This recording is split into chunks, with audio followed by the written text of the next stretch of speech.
Hello, and welcome to the Weekly Scroll Podcast. My name is Ryan. And I personally think it's fine if we break airlock and quarantine procedures. Okay. It's an I guess it alien depends. reference. You know, I got the alien reference, and then I had a COVID flashback and was like, maybe you fucking don't. That's why I said airlock and quarantine, because I was like, if I say quarantine procedures, everyone's going to have non-style flashbacks. Yeah. I got you, though. I got the alien reference. And that's because today, we're not doing the alien RPG. We're saving that one. But today, we're going to be going over Mothership 1E, which will never not annoy me that it's just not called 2E, since 0E existed for years. That's so funny because I watched our original episode. We did this, which was episode 13 2 years ago. And you did this then. Yeah, I'll do it forever because I personally think it's ridiculous to have a game that exists and then put a new game that exists and call the second version the first version. But you know, that's just me. That's my personal opinion. I am annoyed by many things. This is one of them. Fair. Yeah, we could always just call it Mothership. I guess there is only one version now. It is what it is. But today we're going to be going over Mothership. Part of that is because we've been meaning to do it for a while. Part of why it's taken a while is because it did take a little bit of time to get into our hands, as it did with everybody else's hands. But also because this is going to be Mothership month, starting Tuesday the 12th. Moshmo. Some Moshmo here. Starting Tuesday the 12th, it is Mothership month put on by Tuesday Night Games. There's going to be lots of projects. There's going to be a new thing that Tuesday Night Games is putting out. It's going to be on BackerKit with a bunch of other linked projects and whatnot. So Mothership 2E. yeah, there we go. But they're just going to call it 1E every time the new one comes out. So that's happening. So a bunch of stuff is happening. A bunch of Mothership stuff's happening because it is Mothership month, right? So we are going to have like a mini kind of like Mothership month-ish here on the show, starting with today. We're going to be doing this review. This month we're going to be doing a couple of APs.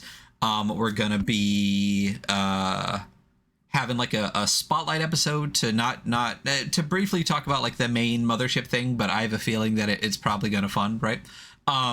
To talk about all of the other all of the other Mothership projects that are going to come out that are not associated with the primary Mothership project, so we can get some more eyes on those. And we are going to be doing a whole month of space or sci-fi themed reviews. So every review for the rest of this month will be space or sci-fi / both reviewed. Some fun ones coming up. I'm excited. Me too.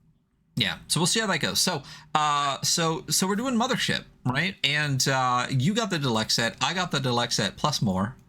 I've set up a camera we've only used once, but I want to use going forward from now. And let's quick take a look at the physicals. You don't happen to still have the Kickstarter page up, do you? No, I closed it. I can bring it back up. I got it. No, I got it. Okay, well, never mind. I won't then. Kickstarter Mothership.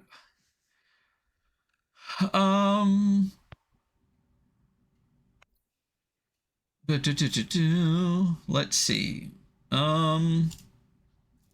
Okay, so everyone knows the original Mothership came out quite a while ago. The new Mothership, I don't even know when it funded. I think it was like 2 years ago at this point. But when that project came out, it funded for a lot of money. A ton of money. Yeah. $1,405,569 on a $20,000 goal with 15,699 backers. Again, I don't remember what day it funded on. There's 40 updates, and I don't feel like scrolling that far back.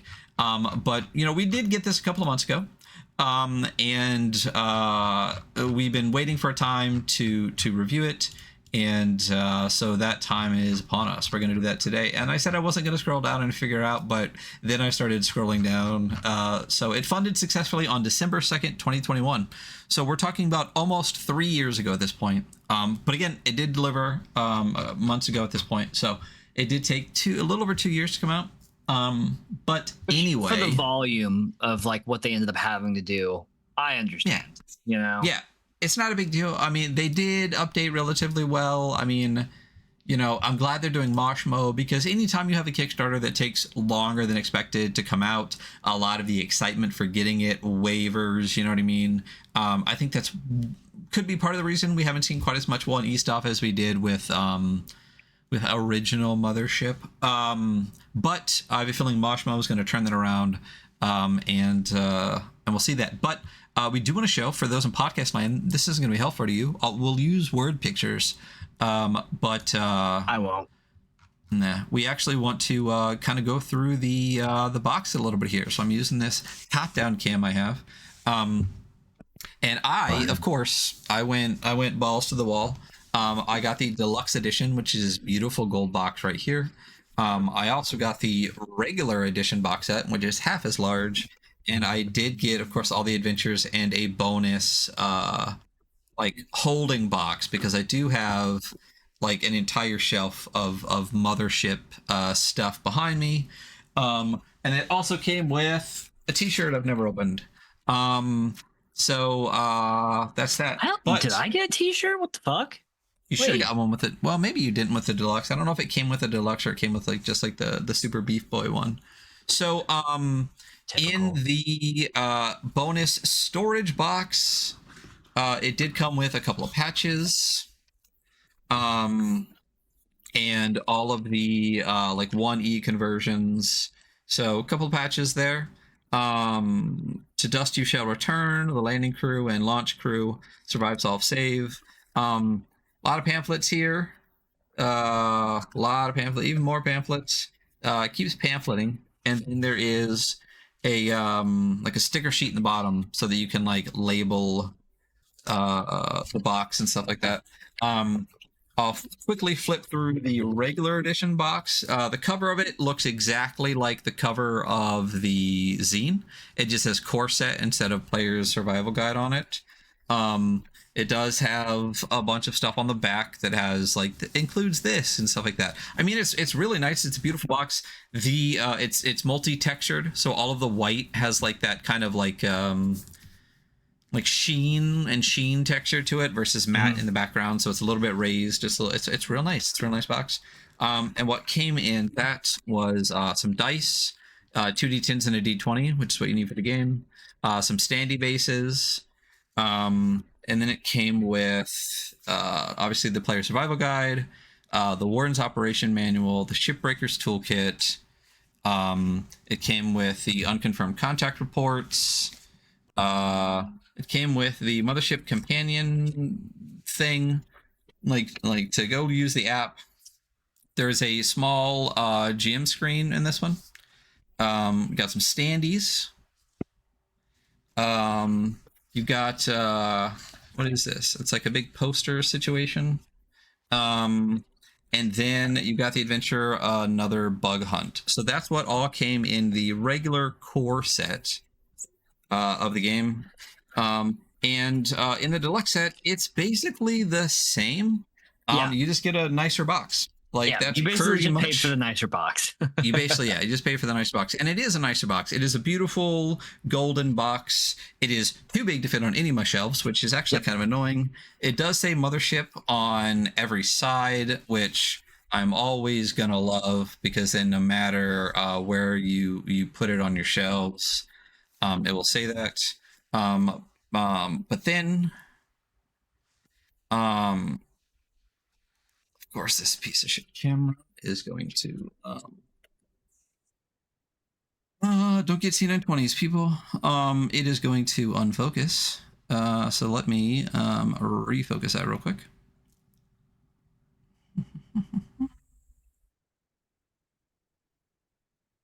I have to remember where.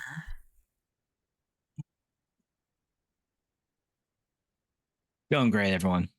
It is. It's going super great. Oh, there it is. I was like, where the heck is the program that lets me even control that?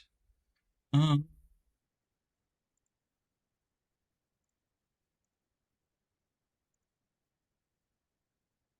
I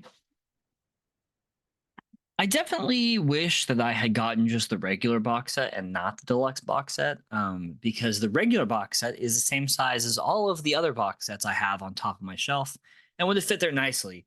The deluxe set, while yeah, it's a beautiful box, it is very big. yeah, yeah, it is a big box. So you do get a bigger gym screen, which is really neat and big. It has a very like it's so it's mechanical, but it definitely has a very kind of like Geiger-esque situation going on. Um, with that, it's got the screen and everything going on there.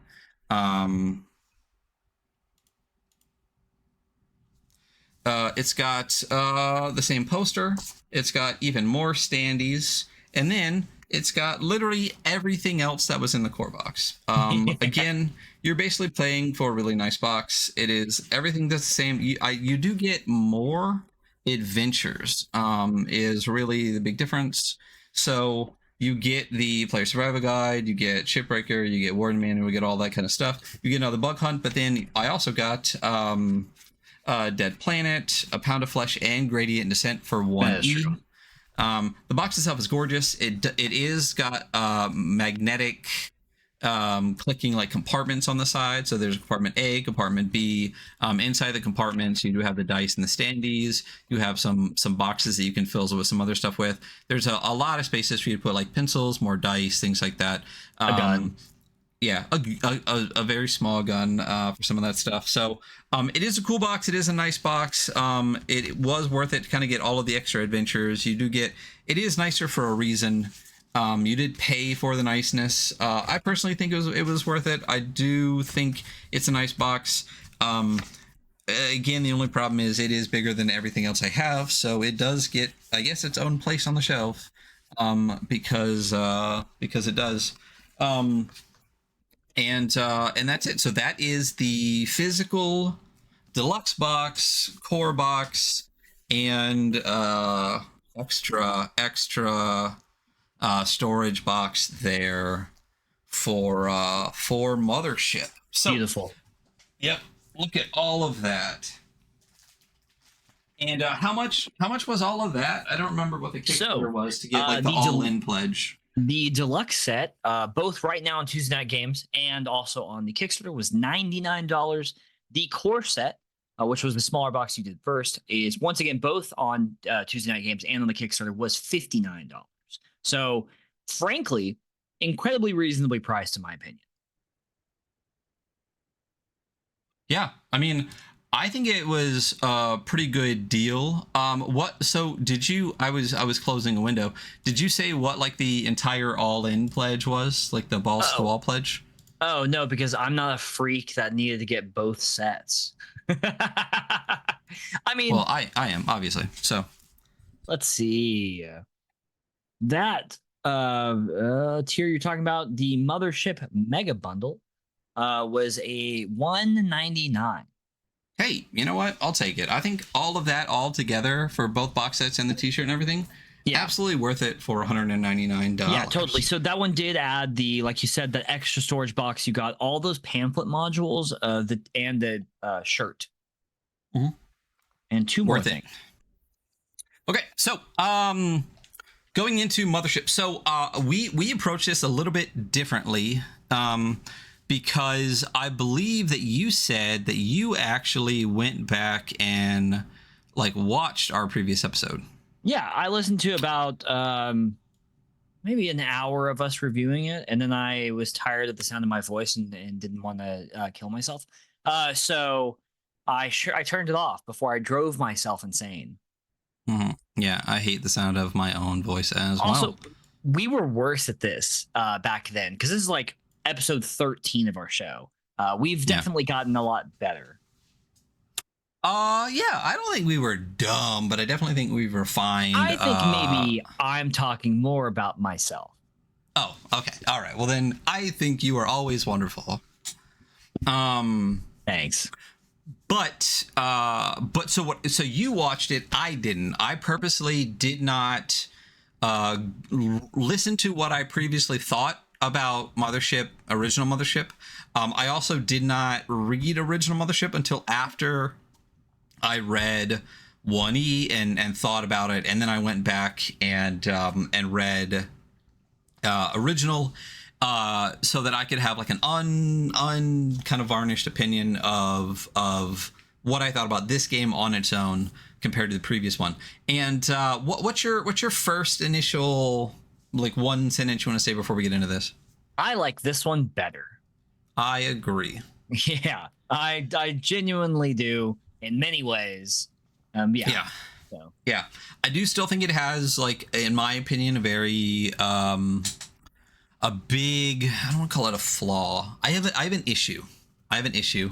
And obviously, you know, we have thoughts and feelings and opinions and stuff like that. But something maybe we should do more, disclaimer for those that might listen to this, because Mothership's popular. We might get some people out of our general orbit that listen to this episode. Just so you know what it is we do here on the show. Let's even go back to the big window so you can see our faces. This is our opinion of games, right? We in no way, shape, or form believe that we are authorities on the matter. This is how we feel about games, and it is very much, I don't want to say tainted. It is colored by our opinions of what we like about games. We are pretty nitpicky and pretty pedantic, and that's part of our charm. We pick and we poke and we prod at these games. It is almost like some amateur dev editing. Sometimes we're very strong about an opinion. Sometimes we play devil's advocate about things. Sometimes we have a completely different opinion by the time we finish our episodes because we talked through it together. So Hunter and I have not discussed this game prior to it. We are reading it through together for you and for us to really formulate our opinion. So again, sometimes we're extra picky and extra pedantic, but that's on purpose because we want to poke holes and poke at it, and that doesn't mean we don't like it. If you don't want to hear all of our bullshit, everything is always timestamped. Just skip to the end when we go to the scores, and you'll hear all the shit we're about to say in a slightly more condensed way with metrics. Let's do this thing. Good talk. All right. Mothership, sci-fi, horror, RPG. Is it, though? We will find out. So, again, the original cover of the box is cover of the game is almost exactly what it was before. I mean, if I skip to this, you'll see that the white box is slightly down a little bit. There's no there's no registered trademark thing comparatively, and I think the font on or the text on Player Survival Guide is like maybe 10 to 11 in size different, but it's basically an exact clone. It still has what's his face on the front. Do you remember what this guy's unofficial name is? I thought you were gonna remember it because I was reading it last night. I was like, fuck, what is it's like Sean Freddie McCoy or Bob or whatever it is. There's people in chat. Leave it in the comments. Might be able to tell us. Leave it in the comments what the unofficial name of the disemboweled spaceman on the cover of it is. So continuing in, obviously the similar to the first ones, there's weapons and damage. There's tables, weapons, damage, armor, and stuff right on the original cover. And why? We'll get into why that's a thing that just contributes to one of the issues that I have with this game. But weapons, damage, and armor right on the front pages. Mothership Sci-Fi Horror RPG Player Survival Guide. Content warning. Mothership is a horror game. Is it? For mature audiences. It contains violence, foul language, some sexual content, drug use, and depictions of mental illness, trauma, stress, and panic that may not be suitable for all audiences. Please be advised. It's a great content warning. I think it's in every zine. And for what it is and what it wants to be, I think it's good to have that here. I agree. I think it's very appropriate specifically for what Mothership tries to do, which is to traumatize you. It does. I do really enjoy all of the stuff below it. Created, edited, developed. It looks very much like the underneath of a movie poster. Yeah. So I really enjoy that a lot. The art here, I assume, is a Sean McCoy piece in the background. And then the very first thing you get is how to make your character, which I don't mind. Generally, I want to talk about mechanics a little bit more, but the good thing about the way that they do this is, first of all, they switch it to a full 2-page spread. It's much better. Much better. Yeah. Yeah. I do have the other one. There's no reason not to kind of like compare as we go because I've already done this. So the original one did have a table of contents, which this one doesn't, and it annoys me that it doesn't. It does start with character creation like before, but it did have a lot of words you didn't need, and the character creation page was kind of jammed onto one sideways page. Now, let's see if it's I don't think it's going to let me do 2-page spread without adding an extra page, but I can add an extra page in real quick. We can do 2-page scrolling. Oh, it does. So now you get a 2-page spread with all of the character creation rules around it. The page itself is cleaner. It's more streamlined. The skills and stuff are more streamlined. So yeah. Did you usually do character creation? So did you want to run through character creation real quick as we do this? Yeah, or what did brother, you I'll run through character creation. And my comment about this is like, I've really been converted to the like soft introduction of mechanics before character creation. But this one actually kind of does that as you go through. I agree. Yeah. And that's why I said I don't mind this one as much, because it does give you an explanation. What bothers me when you do character creation with no explanation of why you're going to use your saves and things like that, but because it's a picture of the character sheet which has that information on it, it's I don't mind that it's in the front. This also could have been later and I would have been okay with it, but I don't mind it here. Yeah. So the Mothership, creating your character, is divided up into 9 easy steps. They are listed here. The first one's going to be nice and simple. Is going to be roll your stats. So in this game, you do have stats and saves, 2 different things. These stats are strength, speed, intellect, and combat. I always have really appreciated that combat is its own stat in this game. You can Keep going. You can be very strong or very fast and still suck at combat. I appreciate that. I don't like it. You don't, really? I don't. It is my core problem with the game, but I'm going to let you keep going and I'll get to it later. You know what? Fuck you, Ryan. Yeah. And these stats, much like stats in other games, represent how good your character is doing things. This one specifically says under pressure. Yeah, so you're going to roll 2 10-sided dice, much less dice than we used to roll. Add them together and then add 25 and record the result for each stat.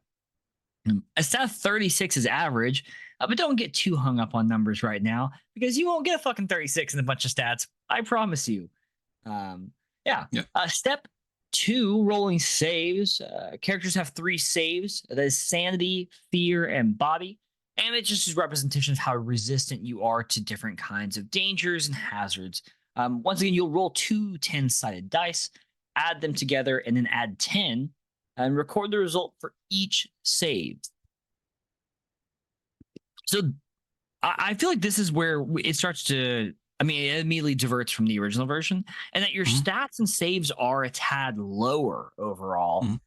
So this game is even more lethal and deadly than it was previously. A thing that I've appreciated, I didn't ever actually play the 0 edition of Mothership. I've only played 1E. But my player characters all died. The next step is step 3. You get to choose your class. They still have the same 4 classes they did before, which is Marines, Androids, Scientists, and Teamsters. Marines being people who are handy in fight, military trained. Androids being kind of terrifying artificial humans that are on your ship. Scientists being doctors, anyone who will cut open an alien or a person infected by an alien, or maybe not. And then Teamsters are your blue-collar workers that are along for the ride. Sometimes they're actually the heroes. I did quick want to point out a couple of things. One thing we kind of skipped that we talked about in the beginning. There's no table of contents, but there are bookmarks. There are. But it is a very hyperlinked game. the layout itself frequently has those circles, those long ovals that say read about stats on page 18, read about stats. Those are all hyperlinked in the PDF, which I mean it's not in the physical, which still means the table of contents would be nice, but it is nice that all of those are in there. Which is nice because actually last time we reviewed this, when we reviewed Zero Edition, we did critique the fact that there were no inline hyperlinks, even though it referred to pages in the text. Moving on to step 5, you have gain stress. Your character's current stress. You skipped 4, and this is one thing that I thought was weird. I did the same thing when I read it because when reading 4 across the bottom. Yeah. Step 4, you roll health. Characters can suffer a certain number of wounds before they die. Each class has different starting max wounds. Characters gain a wound when they reach 0 health. You're going to roll 1 10-sided die and then add 10 and record that result for maximum health. So basically, go ahead. Oh, no, keep going. No, you go. I was going to say, so that is different. Yes, it's worse. It's worse for you. It's a better mechanic, though. It's a way better. No, that's what I'm saying. It is worse for the player. It makes this game immediately more deadly and is a better mechanic, I think. And the idea that this is a horror survival RPG, that this is a great addition to it. It is fucking brutal, and I thoroughly enjoyed it. I think my players enjoyed it as well.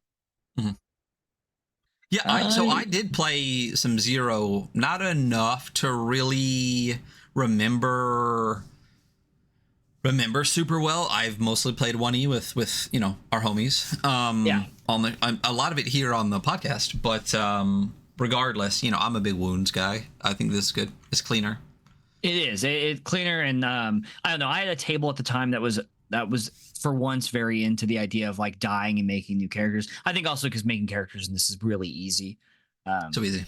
Yeah, so they were it was very brutal in an enjoyable way. So now going to step 5, which is gaining stress. Your character's current stress and minimum stress are 2. Basically, your minimum stress, you always have 2 stress. Minimum. Step 6. You can actually have an increased minimum stress threshold too. So yes, you can increase, but you can never go. I don't think you can ever go below 2. No, you can't. Yep. Yeah. That is what minimum means. Well, yeah. And then you note your trauma response. So each class deals with stress and panic differently, which comes into play. You're going to mark your trauma response for future reference. I do very much enjoy that. Where is that on the character sheet? Oh, if only it was numbered with direct arrows it's over directly on the to previous it. page. Oh, you scrolled back on it. Yeah, it's over on the previous page. Yeah. I'm not in spreads. In mine, I'm on page by page. Same.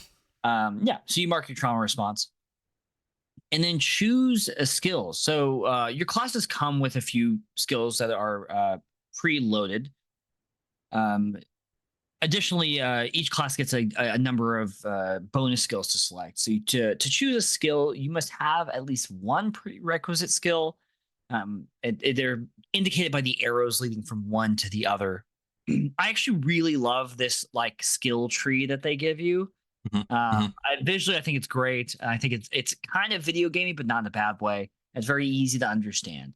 So if you're looking at the also, I know, it's much cleaner and than the previous version. There are less skills. Yeah, the previous version's character sheet, I will say, still did a fantastic job of explaining it. Still used what we say that more games should use constantly is flow charts and things like that. This game does it really well because I think one of the things that Mothership has always done, both in the original version and this version, is keep an eye on the fact that it is an instruction manual. And I think part of it being sci-fi helped that a little bit because there is still there's a voice to the instruction. But the original character sheet was great. The new character sheet with the more streamlined rules and everything is so exponentially better. It is better. So just an example on skills, as you can see, one leads to the other. There is trained, expert, and master. So trained gives you a +10 bonus. Expert +15, master is +20. And if you look at just the top skill, linguist is one you get immediately. Through that, you could get psychology, and through that, so another word, sophontology. Is that what it is? Self-ontology, yeah. Yeah. Perfect. Yeah, I'm really good at reading and stuff. So after choosing skills, we'll go to step number 8, which is roll, loadout, trinket, and patch. Your loadout is the beginning gear that you get. There are loadouts. There's a D10 table for each different class that says what you start with. Some are better than others, obviously. The trinket and patch are just little character things that you have. They aren't necessarily like mechanic focused things, although there are adventures that will refer to your trinket. I'm thinking specifically of gradient descent that will give you a small bonus, but it's just an interesting thing that your character has that gives them a little bit of personality and identity. And then, oh yeah, also in your roll, you also roll for credits, which I believe is 2d10, and multiply that by 10 for how much monies you start with. And then finish, you're going to write your character's name and pronouns, mark a 0 above high score, and then you're ready to go. So Yeah. honestly, me explaining this process is probably longer than actually doing it. It is very, very quick. Oh yeah, and I do love the same thing they did before, and they'll do now, and that all games should do is have a filled out character sheet. Yeah. And all of what you need to fill that character sheet out is just this one spread with that in front of you all the time. It doesn't take 10 pages after giving you an explanation of the character sheet to actually give you an explanation of the character sheet, right? This is only the bare minimum information that you need. And that is one thing that I also like about this being really early in the book too, is you get this information again later. And then there's an actual like undone character sheet in the back. Like the rules for all this stuff like comes shortly. But it's really nice that you do have like literally a completely filled out character sheet with name, like the things checked off and everything. So you can see how to do it as you're reading through it. It's really fucking fantastic. This is a great little spread here. Yeah, it's funny. You know, when we played, so we played. What was the name of that? Who's we? Me and my table. Okay. My like in-person game played. What was that box set of Mothership pamphlets? I don't even know where it is on my shelf. Oh yeah. You know what I'm talking about, right? Though. Yes. Like Tomb Ship of the Lich or something like that. Terror from the Cosmos. Yes, we played Terror from the Cosmos. We played a couple of adventures in that. And before we did that, we had like a 0 session where I pulled this up on my TV and we scrolled through it together. And pretty much after that page, they were like, okay, I have a good understanding of what's going on already. Yeah. I mean, it helps that it's not extremely complicated. And the game is much more streamlined than previously. And it wasn't super bad before, but I would struggle to call it quote unquote rules light, even though I'm getting to the point where I fucking hate those words almost as much as OSR. It's definitely super streamlined now. I would say the biggest difference is the fact that it's streamlined, like more so than any individual difference. I would say the fact that all of it is the thing that stands out kind of the most. Yeah. And moving on to the next page, great point, by the way, is the credits page. This page made me laugh purely because the art feels weird for being on the credits page. Like, I guess it's not weird in the context of the game. Like, it's not weird in the context of the game, but just to be on the page, it's like credits. This is all about money. Here's a horrifying alien monster. That's what you were saying before, and I totally get it. I will say one thing about the art that's interesting is it's all great. We're going to go through like a ton of different art pages, but I think like there's so many different people in it. I'm always going to prefer when like one artist is consistent throughout the book. But if you're not going to do that, having every single art piece by someone different is also an option. Mm-hmm.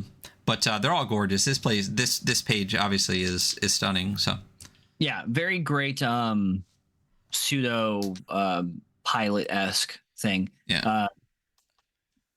Or space jockey, whatever they called him. So credits. The credits are the primary currency. They exist. It just shows you and your starting credits, like I said before, it's 2d10 times 10 credits. So you start with, and they've got the nice little shorthand for credits. It works the same way as most other things. Honestly, if you didn't read this page, you could probably still understand how this works. Yeah. One thing interesting about the layout of the book too that you'll notice is everything is page and then point and then paragraph of that page, right? So it is page 6. And then two things. One, you get starting credits listed here again, even though you got it on that previous character sheet. And again, I will always love when things when it is necessary, reiterate stuff. But this is the first paragraph. And starting credits is 6.1. I guess the first thing could have been 6.1 and this is 6.2, but it is 6.1. So if there's 3 important parts on page 7, it would be 7.1, 7.2, 7.3. So you can always reference the specific, like if someone tells you it's 14.2, you know to go to page 14, second paragraph. So that's it's what they did in the original one, and it's a great way to do it in this one as well.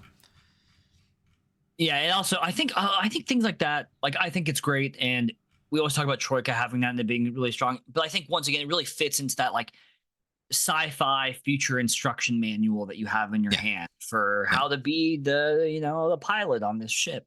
So we got to loadouts.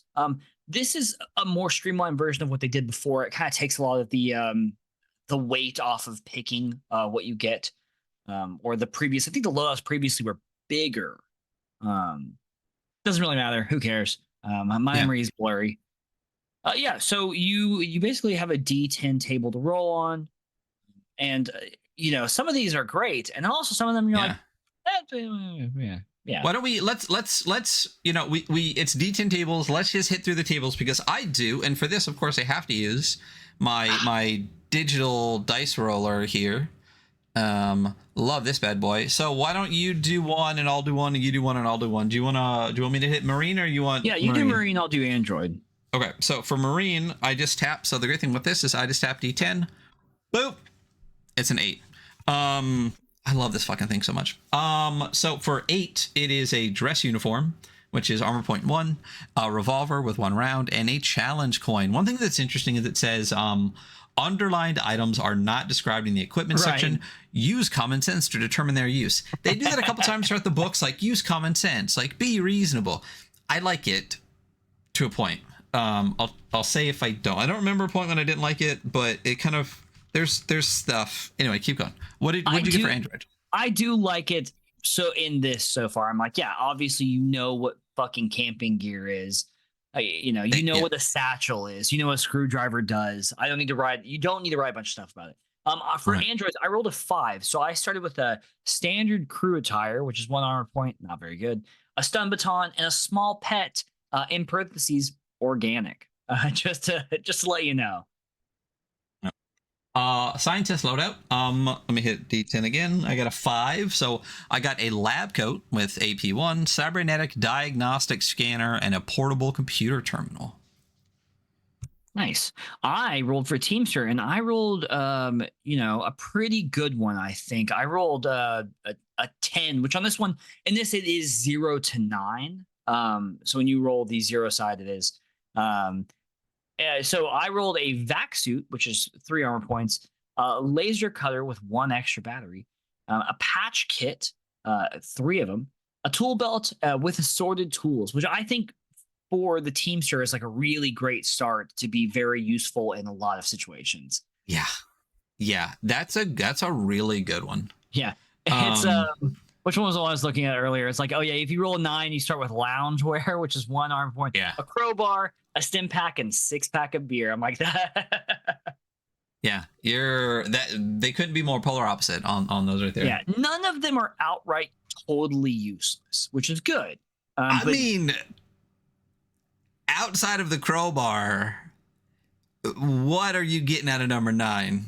Hey, you got stim pack, but careful because you can get sick from stim pack addiction. So yeah, get your stim pack addiction while you drink your 6-pack of beer. Let's get crossfaded here. Anyway, trinkets. So trinkets is a D100 table, and these are just good luck charms or things you have found out in life that just adds a little bit of character to your character. What'd you roll, Ryan? Good thing about this is, look, I have a D100 button. Boom. So let's see. D100, I got an 88. So I got a pith helmet. Okay. A pith helmet. It's full of pith. It's full of pith. It's pithy. The soft, spongy tissues in the center of the stems of most vascular plants, consisting mainly of parenchyma, the soft inner substance of feather or hair. The spinal cord. So a spinal cord helmet? Dope. Nice. Cool. I rolled 27, so I got ivory dice. So I just have some ivory dice. Yeah, kind of sick actually. Although ivory is inhumane and horrifying as a trade. Yes. But yeah. Did I was scrolling quick. Is there something from Xena on here? Oh, Xenomorph. Okay. I was like, I scrolled fast and thought I saw something from Xena, and I was like, man, yeah. There is some like there are very interesting like titanium toothpicks, kind of like a funny one. And yeah, there's a lot of really good small stuff. None of it matters, you know. Well, it's a trinket. Yeah. I think it's good. I think it's a good little thing. So Christian, who is smarter than us, as always, told us, the pith helmet is basically the old colonizer helmet, the British kind of tan, like kind of pointed in the front and back, that's a pith helmet. So dope. It's what the old man's wearing in Disney's animated Tarzan movie. Yeah, a real shithead colonizer hat. Dope. So I got a colonizer hat, and you got ivory dice, and we're assholes. Yeah, we're bad people. Yeah. All right. What's next? Next is your patch, another D100 table that genuinely like stuff like this doesn't actually matter, but it adds just a little bit of flavor to your character, and I really do enjoy it. I rolled an 84, so I have a patch that says "Good Boy" in full caps letters. I know. Nice. I rolled a 3, so mine is a red shirt logo, which does not bode well. But there's so many good ones. Yeah, there's so many good ones on here. Like keep well lubricated, I thought was funny. Front towards enemy with a claymore mine on it. Oh, that's so good. Allergic to bullshit, and it's a medical style patch. What are some other really good ones that I really loved? The Bohica patch, bend over, here it comes again. Or though I really love the all out of fucks to give, but it's a picture of an astronaut with turned out pockets. See, if I were them, you know what I would have done is I would have had a sticker pack that had all 100 of these as stickers. Artists to design all these though. Yeah, well, they only made $1.4 million. You know, maybe they could have paid. All right, what, 76? Oh, yeah. Fuck off in Russian. Yeah, sick. Yeah, a lot of, there's 100 of these, so we're not going to go through all of them, but a lot of them are really, really great. So, yeah, next is equipment. This is just a list of gear and tools available to characters at the start of the game. There's plenty of good stuff on here. It's all a lot more utilitarian than what we were just talking about. But yeah, great stuff. Good stuff. And then pets. That's right. You can start with a pet. Mm-hmm. Your pets have stats, and it's going to be sad when they die, because they will. There is organic and synthetic. I rolled an android, right, with a organic pet. So the pets are going to have 1 wound. That's 10 health to get to that wound. It has an instinct stat that kind of takes over for all of its stats. It's got 1 trained skill. It has advantage on rest saves. And 1 stress whenever pet takes damage. Panic check if pet is killed. Minimum stress +1. So and that's all for organic, yeah. Yeah, that's for organic. Yeah, I am reading organic. But here's the thing, though. Is anywhere in this book, does it tell you the thing about instinct being the catch-all for all stats in this book? Not in this book, no. Yeah, see? I don't know. Yeah. Yeah, the skills of the pets are great. I mean, the synthetic one is a little bit different. But yeah, it's cool that there are. Were there pets in the original book? I vaguely remember there being. I don't quote me on it, but I think there were. Okay. The word pets is not in the PDF, so maybe not. Maybe I'm just remembering reading this previously, like a year ago. Yeah, I definitely think not making instinct clear. Like, here is a good part to put instinct as the catch-all, you know? But yeah, anyway. Carrying capacity, use common sense. It has a couple things here. You know, most people can carry about a fourth of their body weight. Average Marine is expected to carry 90 to 160 pounds in combat. And depending on the setting, androids may be built to carry 1 to 5 times that amount. When in doubt, character can carry one light thing in each hand and one heavy thing with both hands. Perfect. That's the thing. All right. And then you have the weapon page. I fucking love the weapon page. I love the art with the weapons and the stats below them. I think it's great. Yep. I think the next 2 pages will lead into, my first rant about the thing that I don't like about this game. But yeah, weapons are dope. Do you want to pick one and just like talk about it? Well. So here's the thing too, is that like the kind of combat weapons, I think in the original book, it split combat weapons and like utilitarian weapons into like 2 different spreads, if I remember correctly. In this book, I think all the combat weapons are on the left page, but they're not all combat weapons, because I think the flare guns and the tranq pistol are on the left page, but everything on the right is more utilitarian. Did you want to pick one of the, like, any of these and just like go through a gun? Yeah, I'll go ahead and go through the foam gun. Fucking it's on the bottom right hand side. So it's the Hall's B series foam gun. It costs 500 credits. It is range close. It's quick hardening foam that shoots out. It does 1 damage, has 3 shots. The wound type is blunt force, which does matter. And the special is body save or become stuck. Strength checks, disadvantage to escape. Yeah. Great thing to just lock down something, you know? Yeah. And that's basically the stat block for weapons. It's got the name, it's got the type of the amount of money, and then range, damage, shots, wound, special for each one, which is cool. It's nice that the weapons have stat blocks. And the art is great. I mean, I personally liked Sean McCoy's, art in the original book. A lot of it was very interesting. And the weapons page on that one slapped too. It is neat that they did kind of upgrade it a bit. So comparatively, if you look at like the smart rifle here, I'm glad that they left it basically the same gun, just kind of, it's a more detailed drawing. Yeah, it looks like more of a gun now. Yeah. And then armor, another 2-page spread. Yeah, the 2-page spread. There's armor. It has stuff on it, Yeah. Where are the important bits? The important bits are kind of, it just says the them across. Yeah, it's across the bottom. I think what you'll probably deal with most is like standard crew attire, standard battle dress, and vac suits. Those are all very important ones that you will see way more commonly than the more advanced armor. This is not really meant to be a combat game. There is combat in this game. It's very stressful though, and you die. Yeah. Vac suit, not vac sack. Remember that, people. Who said vac sat? Nothing. Don't worry about it. Okay. But yeah, so listed here though, it has like a brand name and then the type, and it just gives like your armor points for each. Yeah. And then I think only one of them has the damage reduction, which we'll go over later.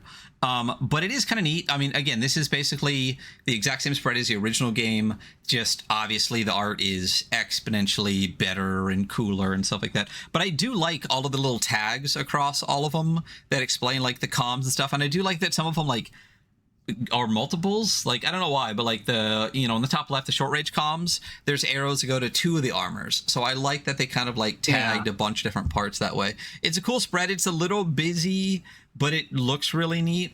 It's a great piece of art. It's definitely better in spreads because you can see that each of the like labels for what kind of armor there is below the person, like that person looking up. That's what they're wearing. Yeah, it's like basically at their waist or knees. Yeah. On the far left one, the advanced battle dress, well, it has a body cam. It's got headlamps, a heads-up display, short-range comms.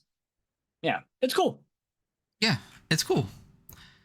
Safety instructions. All right. So, beginning of my first rant, and it sounds like we're going to disagree on this. So, let's look at the art of this page on safety instructions. It is a giant quasi Cthulhian, but if Cthulhu was more of like an elephant, literally holding a man-sized person in their hands. So you can imagine how giant that is. Yeah. Right. And then it goes to how to be a great player. Mothership can be a very challenging game. You should expect, I'm going to read through some of these and then go back to things. So you should expect characters to die, play smart, etc. Violence to be punishing. If you're fighting, you're losing. Violence is deadly and should be avoided at all costs. We're going to come back to that one. The odds to be stacked against you. Rolls are punishing, blah, blah, blah. To make difficult choices, to pay attention. Just says safe, focus, stay plugged in. And then a safe play environment, which, you know, safety tools. It's great. There's a big section of it in the Warden's Manual. This is good to have here, but let's go back to the one that like really just irked me as I went through this game. Violence to be punishing. If you're fighting, you're losing. Violence is deadly and should be avoided at all costs. Right? One thing that you just said, this is not a combat game. What are the 4 stats again? There is a combat stat. Oh, wait, there's a combat stat. And then on this page, page 16, it says violence should be avoided at all costs. I would love to scroll back the last 2 spreads here. Or let's kick the spreads. The one before this is armor. The one before that is guns. There's a whole page spread of guns, a whole page spread of armor, and then a box here that says avoid combat at all costs. A little bit of disconnect there. Come on. And not only that, okay, so when you go to the armor page, right, standard crew attire, that's let's take that one out of the mix of 5 different armors here, right? So then you have advanced battle dress, standard battle dress, a hazard suit, and a vac suit. That means that 50% of all armor outside of literally basic clothing is combat armor. It is battle armor. So you have a whole page of guns that are for combat, 50% of all your armor being specifically for combat, mostly for Marines to fight. You have a Marine class, you have a combat stat, and then you have this saying that, oh, don't fight. This isn't a fighting game. It's not a combat game. You're not supposed to fight. It's kind of an armed retreat game, though, you know? To an extent, but it's in the same way that like anyone that's trying to say that 5e isn't a combat game when most of the game is combat rules, it's an asinine argument, right? Like, you know, we'll go over a little bit more, but I'm a big fan of like Stafford beer. They basically said this thing that's like a system is what it does, right? It's specifically it's posse, what's a heuristic for it? Posse-wid. The purpose of a system is what it does, right? And that's why I think that personally, like whenever you argue or anyone argues that like, well, 5e is a great social game because it doesn't have social rules, so you can do whatever you want. But it's full of combat rules. It's a fucking combat game because nowhere in the book does it say, we specifically did not give you social rules so that you can do whatever you want. So then that is not part of the system. That is you reading into the intent of the system. But that, I think, as I read this version of the game, is something that kept bothering me over and over and over again, is that to keep saying repeatedly, and this isn't the last time we'll see it, that this isn't a combat game, but and not only that, I wouldn't mind if it was worded a little differently, but it literally says you should avoid violence at all costs. But like then the game shouldn't have Marines, combat armor, like machine guns and all that stuff. You know what I mean? Like that's one thing that I noticed the most about this that kind of irked me, and we'll talk about it a little bit more as we go forward from here. So Christian in chat, Christian, who's a Meat Castle Gameware, who obviously friend of the show, member of the show, and fantastic Mothership creator, best friend of the show. Yeah, best friend of the show, has a point that I will acknowledge even if I don't completely agree with. They said, except in 5e, you can get through pretty much all situations by fighting, but you can't here. All the weapons and even the stat is a tease. It's pumping you up. It's making you think you can take on the alien threat. You're badass and have a big gun. Of course you can, but you probably can't. I acknowledge the point. I will disagree as we continue. It's not even necessarily that you can't. It's the way that it's communicated, right? I feel like this game wants to be alien, but it's aliens. Like this to me, and as we continue to go through this, I'll make this point now and reiterate it later. This is not a sci-fi horror game. There are in the rules, there is basically no horror. This is a sci-fi action game. This wants to be alien. It is aliens. And I think a lot of that comes down to the communication. Like even just the simple fact that there is a combat stat immediately takes it out for me. The fact that there's a Marine at all takes it out for me. Marines, in my opinion, we'll get to it. Anyway. So that's my first rant of that type, but we'll continue to go through. So, do you have a thought on that? I don't know that I necessarily disagree with you. I do appreciate the like uselessness of weapons in a lot of the situations you'll come across in this game. I mean, especially having run this a few times, it's just like, yeah, bro, go in with your fucking gun, have fun dying. So, yeah.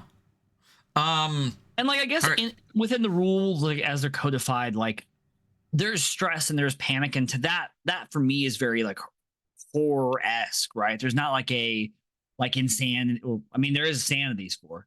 Yeah. So when we get to that, I have more to say about that. Okay, so cool. We'll get there. Yeah, trust me, this rant goes for the whole game, which is not long. We're 17 pages into a 44-page book, so we're cruising. So Mothership is a tabletop role-playing game. You and your friends get together, blah, blah, blah. One is the warden, blah, blah, blah. So this is how to play the game. This is the basic, like, what is it, TTRPG page. It's okay. The warden's manual, which we might touch on briefly at the end, does this way better. It's fine that it's here, I guess. But this also comes to some other things where, like, if this is here, then who is the book for? And then if that's the case, then what some of the rules, blah, blah, blah. We'll get to that. So it says you can attempt to do anything you want and are not limited by what is on your character sheet. Most things you want to do just happen. Remind me next time I start ranting to look at Twitter. It says you should ask a lot of questions, there are stat checks, there are saves, etc., etc. Read more about that later. When you fail a stat check or a save, your character gains 1 or more stress. That's how stress goes. We'll talk about stress again a little bit later. There's panic checks, which again we'll talk about a little bit later. When your characters get hurt, they lose health. When they lose all their health, they take a wound. If they have more health after that, it just resets them. They keep going. That's cool. With these basics in mind, you're ready to handle 90% of the situations that come up in the game. For everything else, you and the warden can just make up a house rule, which is bolded. There is a whole house rule section in the warden's operation manual, so that's cool. Again, we'll touch on that briefly. Maybe we'll do an episode later where we really dig through the operations manual. I think that would be interesting. Because we talk about how we like games to be run in the GM sections of games a lot, but I think it would be neat to kind of go through that because a lot of people universally consider that to be one of the best GM guides out there, and I do think it's extremely it's really good. See that, yeah. So we might go through that, but we're not going to do it this time. There's a section on dice notation, which we're not going to go over because you know how D100s work. There is a player supply checklist, which has pictures also of all the things you need, pen, paper, the guide, the sheets, etc., blah, blah, blah. And then we get into more of the meat of the game. So stat checks and saves. I do love the art across the entire spread here. I do love that the PDF is designed to go into spreads, which is fantastic. Yeah. But it's very much scientists exploring shit and fucking with stuff they shouldn't, and aliens coming to get them, which I think is a good core part of the game. I do think it's interesting that one of them doesn't have a helmet on though. In this piece of art. Oh, you're right. It is an android. That's great. It is a solid piece of art. I really enjoy it. So, page 18, we're getting into like I said, the meat of the mechanic. So we have stat checks and saves, 18.1, 18.2. So stat check. whenever you want to do something, it is a D100 roll under system, right? So if you have a stat that's 35, you have a 35% chance of success. You got to roll under 35. That is a stat check. You roll less than your stat, you succeed. If you fail, you gain stress. 90 to 99 is always a failure. We talked about the stats already: strength, speed, intellect, and combat. And then there are saves, which are different. This is stat checks is when you want to do something. Saves is when you want to avoid something. It's the exact same thing. You just rolled your saves a little differently, but it literally is the exact same thing. D100 roll under. If you fail, gain stress. Your saves are sanity, fear, and body. You know what those are? It's rationalizing inconsistencies. It's keeping level head, and it's anything to do with your body, like reflexes, hunger, disease, anything like that. What is your high score? There is a spot on the character sheet for a high score, which is neat. Basically, it's just how many sessions you run until you die. You survived, yeah. Yeah. That's great. I love that you can just like keep your high score going forward. Yeah. There is, I don't remember, I think it might be something from Christian Eichhorn, and it's something I'm going to steal as soon as I can ever remember it. But they have like a secret like accomplishments. You know when you play a video game and it's like you've done this thing, they literally have like an accomplishment list, and I want to steal that so bad for a game and just be like, if you get 3 rapid kills, I'll be like, hey, pull out your sheet and I'll like check off something for you, and you actually get like cool achievements as you go. This is like a little mini version of that, and I really love that a lot. Like that happened while your character playing, you were like multi-kill. Yeah. Oh, dude, and you had like a soundboard and everything. You can do the voice, you know? Yeah, just do the voice. You're right. That's better. Modifying stat checks and saves. Page 19.1. Modifying stat checks and saves. There's a couple ways to do that. One is advantage and disadvantage. There's a long paragraph here that basically says roll twice, take the highest or take the lowest. You know how advantage works. Easy. It's no different here. Yep. Critical successes and failures. I do love this. It's doubles. If you succeed but you rolled a double, you get a crit success. If you fail and roll a double, you get a crit failure. That's great. I enjoy that a lot. So something very good or something very bad happens. There's no real explanation of what that means. I wish there was a little bit more. But you know, it is what it is. Skills, we talked about that. You have them. They're helpful. If a character has a skill that is relevant to the task at hand, you can add the bonus to that. So when we looked at the skill tree before on the character sheet, it showed that the skills were, I think, 10, 15, and 20 for the 3 levels of skill. So say you have, and then there is a example of play here, calling for a check. There are a great number of examples of play throughout the book. Obviously, we love them. If you listen to the show at all, we love those almost as much as we love hyperlinks. This one specifically talks about, or let's say, for example, you have a stat of 35, right? And you have advantage for some reason, so you get to roll twice, and you have like a basic skill, the lowest level skill. So it's 35 modified to a 45 by your skill, and then you get to roll twice. That's basically all the ways that you could increase your things. And if you happen to succeed and say you got a 44, you would then get a critical success after using your skills and getting advantage. That's basically all the ways you could modify a roll to a thing. Super fucking easy. Fucking easy. I do like that if you have useful items, like it's just advantage. Like don't worry about it being a bonus to anything. There's no more numbers you need to add to this. Like that's only for skills. If you have useful gear, it's just advantage. Very clean. We started our Warhammer Fantasy Roleplay 2E game, which is a D100 system. And 2D6 is always gonna be my favorite, but D100s are really starting to climb up that list for me. I am very much enjoying them. Yeah. Just the flat numbers are so nice to just be like, oh, 35% chance. That sucks, you know? Stress. There's a part here that I don't like, so we'll get to it. They did use one of the original pieces here from Sean McCoy. I do like that they scattered those throughout. The unknown horrors of the cosmos are vast, and the emptiness of space take a toll on a person. Stress is a measure of that toll, bringing you closer to panic. The higher your stress, the more likely you are to panic, right? So how do you gain stress? Every time, we have talked about it, every time you fail shit, you take 1, at least, right? You start with a minimum of 2. The maximum stress you can have is 20. Any stress you take over 20 reduces the most relevant stat by that amount, which I like. It has a touch. It's got a touch of Into the Odd in it a little bit. A little bit of stat damage. Yeah, I could see it. Yeah, I like that. Does it ever? I don't remember. Does it talk about how to get stat returned back when we get to rest and healing later? Okay, cool. I didn't remember if it did that. How do you relieve stress? I don't like this. I don't like it at all. Let me talk about it. So you can relieve stress by resting in a relatively safe place. To do this, you make a rest save using your worst save. Yeah. Hate that. I genuinely dislike this. If you succeed, reduce your stress by the ones digit rolled. E.g., for example, if you roll 24 under your worst save of 30, reduce your stress by 4. If you fail, you gain 1 stress instead. Okay, I'm going to continue this, and then I'm going to talk about why I don't like it. Players can gain advantage on their rest save by participating in consensual sex, recreational drug use, a night of heavy drinking, prayer, stuff, whatever. Yeah. Unsafe locations, you have disadvantage, and then, or you can do shore leave.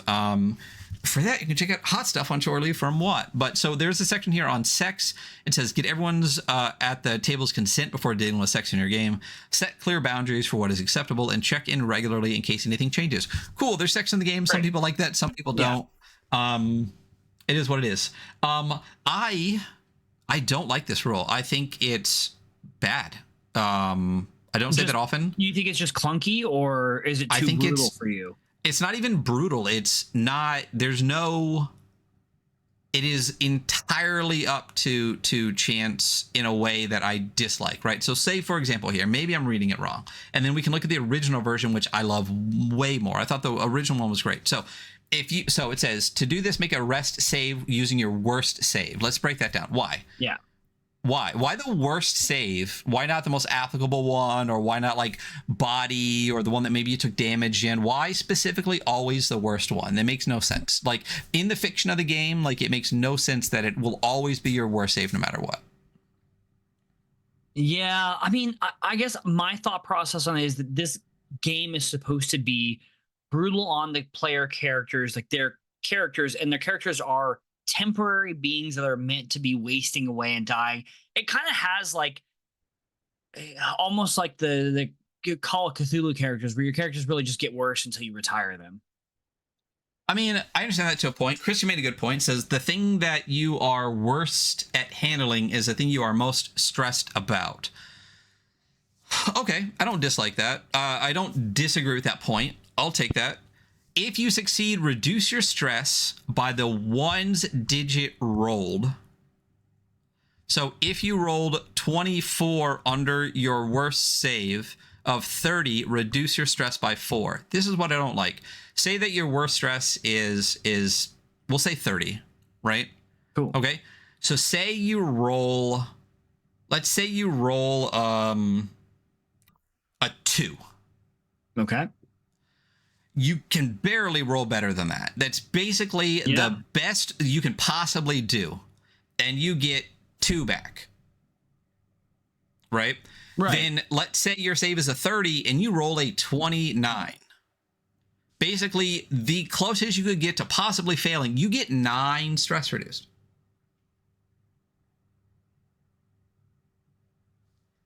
So the level to which you succeed has no bearing whatsoever. Read the original rule to me, or pull it up. Let's look at the original rule. Oh yeah, so that's one thing I did want to look up. Let's actually go to the table of contents because there is one in this. And when I read that, I didn't remember the original rule, and I was like, I would just do it like this. That's ridiculous. And then I went and read the original rule, and it's exactly what I would have done. So going into where is stress? So that's 25 So how do you relieve stress? Getting rid of stress is a lot like healing from rest. So this is the original. For those listening, I'm reading Mothership original, the original recipe. Whenever you rest for at least 6 hours, you can attempt a fear save. Okay. So there is a specific stat, which again, with Christian's point, I don't necessarily mind like it being the worst, but like still, if you're successful, then you can relieve 1 stress point for every 10 points your save succeeded, rounded down. critical success is double it. So in that instance, right, if you roll a 29, you get 1, but if you roll a 2, you get more. So the more successful you are at your save, the more stress you get reduced, right? Versus the other one where it's just I guess it's still a random number, but it's the difference between a 2 and a 29 is huge when you're talking about that is literally the level to which you succeed versus just randomly using the second number. Because again, the difference between a 21 and a 29 is 1 point versus 9 points. Yeah, and I don't know. There's not gradients of success in Mothership. Like it is either success or not. And I personally think that your point is really good in a game where the characters are meant to be long-standing, like permanent fixtures or semi-permanent fixtures in the game. Like you can go through in Mothership, you can go through more than one character in one adventure. I appreciate the fact that it's it gives you the option to rest, but resting potentially doesn't give you that much back, and it potentially you're in a Titan spiral. The spiral just keeps tightening until your character either gets shore leave, you make it through an adventure, which you can do if you play smart, or you are your character is retired to death. I don't know. It doesn't bother me as much as it bothers you. I understand the logic of what you're saying, right? And maybe I'd consider being yeah, hey, listen, if you roll, a 0 to 10, you create success this or whatever for rest. But for me, I'm your characters are impermanent. You're in a spiral that there's very little to no potential to pull out of. You're gonna fucking die. Things are gonna get worse. Right, but that's not a I don't think that that's a good argument. I think just being well, it's supposed to be hard, so it's isn't a good argument to say that mechanically it's basically hand waving, being it's okay that it's a bad mechanic because things just suck for you. It is clunky. I will agree that it is yeah.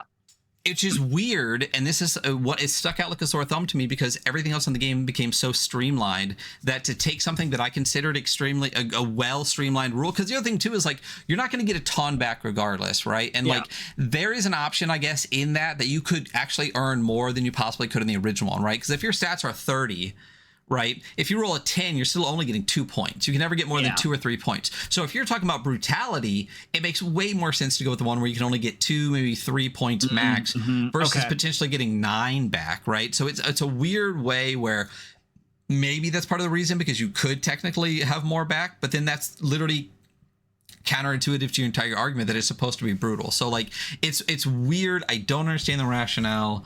And even Christian in chat, who is again one of our Mothership experts, for a reason, is I got 6 things here from him, but one of the things they say is specifically there aren't mixed levels of success, so 2 being better than 29 isn't really a thing, even though I agree that my brain also feels that way, it should mean I was more successful. I mean, because that's a logical way to look at it, and if there is no real rationale to not do it that way, then the way that our brain works seems to me like the way that you should go with, right? So it's weird. Maybe I was a little bold saying I hated it. I just think it's clunky in ways that the rest of the game aren't. And I thought the original one was just more streamlined. And it's weird that this one kind of mechanic becomes less streamlined in a way that I think I just don't enjoy. Anyway. So I can read from the conversion kit the part where it talks about resting if you want. Oh, okay. Yeah, absolutely. It doesn't say a lot on it, but I think it kind of lends to not much actually. So when resting, players now make a rest save based on their worst save. On success, their stress is reduced by 1. The ones they rolled, as we just said. As usual, players should seek to improve this save through recreational activity. So maybe the idea is they're trying to incentivize players, hey, this is your worst save. This is what you need to be improving through recreational activity. But that doesn't fucking matter, right? It doesn't fucking matter, right? Because again, it is a flat save, right? Improve it, cool. But then the amount to which you get back has nothing to do with whether you improved it or not. It is just the flat pass fail, which again, aren't levels of success to a point, right? Because even doubles are your crits, not high or low. Right. So that's what you can lean back on in this book, is basically like there is no mixed success. My brain is very geared toward mixed success. It's my favorite, and maybe that's why it's bothering me, when before clearly there was a level of that in the better you do, the more you get back, which is just a rational way to look at. Well, I here's rested my better. thing, man. I think you're fucking wrong. No, Yeah, I mean, think you make some really great points, and I would love to continue this conversation further. Moving forward, though. Moving forward, Panic. Yeah. So this changed dramatically too. Dramatically, right? Yeah. And when I first read it, I did not like it, and I read it again, and I was like, I actually love this. So Yeah. to counteract what I was just talking about. Yeah, I'm gonna be honest. I have almost no memory of the original version in play, but I'm like, I feel like this is a lot different. At least when I first read this through, I did. Well, just know that it used to be 2d10s, and now it's a d20. That's right. Okay. I remember even reading that they were switching to that, and I was like, why? That's dumb. And then again, when I first read this, I did not like it. And then I really looked at it, and then I like it. So for those that are waiting for us to talk about it, what is a panic check, right? A panic check, so we're talking about panic, which is stress. Stress gives you panic, right? Stress, damage, emotional wear and tear, that can give you a panic check. So a panic check determines whether your character keeps her cool, right? To make a panic check, you roll a d20 and attempt to roll greater than your current stress. You have to roll higher than your stress, which makes sense, because the more stress you have, the harder it is to roll under it, right? Because it's way harder to roll above a 19 than it is above a 2, right? That's how math works, right? Because even d20s, it's just a 5% for every number, right? If you roll less than or equal to your current stress level, and you look up your result on the panic table, okay? I think before it was 2 rolls. You make a stress check, and then you roll for the panic effect. It is now streamlined into 1 roll. So when you roll a panic check, you just roll a panic check, and the panic check result is your thing. I usually, when Hunter walks away, keep talking, but like this is the point that I want to belabor with him, and he disappeared on me. So I'm gonna go to when to make panic checks, and then come back to this when he comes back, because I don't think he's wearing his earbuds, even though I sent him some. When to make panic checks. You make panic checks anytime you roll a crit fail or a stat check or save. Additionally, the warden may call for a panic check at any other appropriate time. I'll go through these, then we'll go back. So maybe you could do it, including but not limited to watching a crew member die, witnessing more than one crew member panic at the same time, whenever your ship rolls a critical fail, encountering a strange or horrifying entity, when all hope is lost, whenever you, the player, want. You can panic whenever you want. So going back to panic checks, were you listening? I was not, because I don't have a dongle for those headphones. That's why they're not in my ear. Okay, so to make a panic check, you roll the panic die. Right. I'll reiterate this. It's a 1d20, and you attempt to roll greater than your current stress. Right. And then if you roll less than or equal to the stress, you fail, and you use that number on the panic table. The original game had a stress check of 2d10, and if you roll over your current stress, you don't panic, and you relieve 1 stress. But then if you rolled under, you would panic, and then you would roll another 2d10 on the panic table. So 2 rolls. Two different d10 rolls to see if you panicked and to what the effect were. Yeah, this is much more streamlined. So well, not only that. So it is, and then I was like, why is it less? Yeah, well, why is it less than or equal to? And then what popped into my head was, as always is, well, when you only roll 1 dice instead of 2, there's no bell curve. So it doesn't fucking matter what the numbers are, because whatever number 1 is and whatever number 18 are, you have literally the same 5% chance of success every fucking time. So why? I hate when lists do best to worst on a 1 die roll, because it's all the same percentage chance, right? Except... And that's when I went back and looked at this again. And this is when I was like, ooh, I actually love this. So it is less than or equal to your current stress, you fail. Right? So say your current stress is 8. Okay? Right? So, and then you roll an 8. So everything less than or equal to what you rolled is an option. Yeah. Right? Like, based on the amount of your stress gets fucking worse. Yes. So if you have 20 fucking stress, the whole table is up for grabs. Yeah, anything can happen to you. But if you only have 4 stress, then you know only numbers 1 through 4 is your possibility of stress. Yeah. And that is good. It lends That's great. to the spiral of things getting worse, you know? Yes. And that makes sense in a list that goes from good to bad, because anything over that number you can't even get to. So if your stress is only 8, the worst thing that you can have is like loss of confidence or anything below that. Yeah. So I really like that. I think it's way more streamlined to have one d20 roll. And I do think the opposite of stress relief, in my opinion, this was a massively improved, massively streamlined system. Great. Yeah. Love it. Fantastic. Shout out Panic Engine. Is that what they're calling it now? I think they're trying to. I guess we'll see. Cool. Condition. Some results on the panic table give you conditions. So, for example, 12, haunted. Gain a new condition. Something starts visiting the character at night in their dreams out of the corner of their eye, and soon it will start making demands. Amazing. Fantastic one. Yeah. Yes. Christian said Ryan needs a 0.5e to be his ideal Mothership. I agree. I actually went on Reddit, surprisingly, after this and looked at a bunch of stuff, and I found a lot of people saying that they did a mashup of 0 and 1. And 0.5 would be great.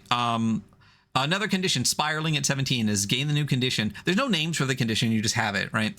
And it says panic checks are at a disadvantage, which sucks. That's pretty bad. Yeah. And number 20 is just retire. I love the idea of someone rolling 20 and being like, you know what, guys, fuck this, and just like walking off. Out of here. Yeah, just gone. Like there's this insane entity just like all over the place, blood is spewing over there, and it's like, fuck it, I'm out, and they just like walk away and you never see them again. Love that. That's great. Moving into the skill section, we're just gonna cruise through this super fast. What we kind of already talked about. No skill gives you no bonus. Train gives you +10. Expert gives you +15. Master gives you +20. It then has them all listed out, what they all do and how they're applicable. It's great. You should go through it before you play this game. We're not reading all of it. No. It's insane, but I do love the levels of skills and how they basically those are your modifiers, right? And how you can level up in the tree to that. Love that. That's really, really fantastic. I do like that with no skill, there's a possibility that if you try something that you have no skill in and the situation sucks, you could roll disadvantage for it. Yeah, like I love, it's actually just worse for you. Yeah. Yeah, like you're not good at that, and you're like upside down and can't breathe. So like, of course you're gonna roll with disadvantage. Really, really love that. It's fantastic. And the art across the top is great as well. Another strip across on the 2-page spread. This time with, unsurprisingly, people with guns like shooting at monsters. So, skill training. You know what I regret? I regret not just having Christian on for this episode. Bro, we've talked about having like a 3-player episode, and we absolutely should have had Christian come on. Yeah. I might even have a 3-player screen like ready to go. Christian, hop on. Yeah. If I did, I would honestly just be like, fuck it, get in here. So talk to me about training a skill. Yeah, hey, you can do it. There are different amounts of times and credits for all of these things. To gain trained skills, you'll need 2 years of training plus 10,000 credits and materials. Expert is 4 years plus 50,000 credits. And then master is 6 years plus 200,000 credits. To train an expert skill requires 1 trained skill prerequisite, and to train a master skill requires 1 expert skill. It's just the way it would work. Obviously, we've talked about this before. Yeah. And yeah, why does it take so long? Because it does. You're studying a thing. You're trying to become a master of a thing. You're not just gonna have like 3 campfires and suddenly be like a master fucking swordsman. It's not magic. You are a person. Yeah. You know what this kind of reminds me of? This Traveler. I was gonna say Traveler. A lot of this is Traveler. Of this is that. Yeah, I mean, a ton of it is also that. I mean, good. Yes, Traveler is the fantastic Classic Traveler is a fantastic game, and we will go over. Yeah, we'll go over it. I do love this page. I mean, clearly you can see it from a mile. This is Zach Hazardvapen. Beautiful piece of art here. Love their work. I think they have multiple pieces in here. This is literally straight up just fucking not Super Troopers. Starship Space Troopers. fascism. Yeah, Starship Troopers, and I You're love it. It's close. great. They're super Starship Troopers. Yeah, a Yeah. little addendum that I think is very good here on 25.1 is military training. Oh yeah. Military training is a special exception to the regular rules of skill training for two reasons. First, it's free. It only costs your life. And second, characters must sign a 6-year contract with the local Colonial Marine Regiment to find out what happened during the service. Make a combat check. This is great. Which is mixed success. Just throwing this out there. There's a precedent for mixed success in the system. Just throwing it out there. Just saying. Well, so I mean, what happens? There's a crit. So if you succeed, right, you gain military training, athletics, and 2 trained skills. You gain +10 to combat and reduce another stat by 10. That's right. Your combat went up, but you might have gotten dumber. And you gain the Marines trauma response, which is the specific trauma response. If you crit success, you may take an expert skill instead of those 2 trained skills, so you get everything else. On a failure, you gain military training, athletics, and 1 trained skill, and the Marines trauma response. And on a crit fail, you were killed in action. Go ahead and make another character, which is the most fucking Traveler thing ever, because you can kill your character in your military training character creation in Traveler. Great addition to this. Yeah. It's dope. I love it. You know what my favorite thing about this is? Remember this, specifically, that literally anyone could just become combat trained fucking Marine, right? Right? Yeah, cool. So, violent encounters, right? Literally the next section here. Violence, literally the next words. Read them out for me. Read the next words for me right after. Violence in Mothership is incredibly dangerous and should be avoided at all costs. When all else fails, this is how to resolve the encounter.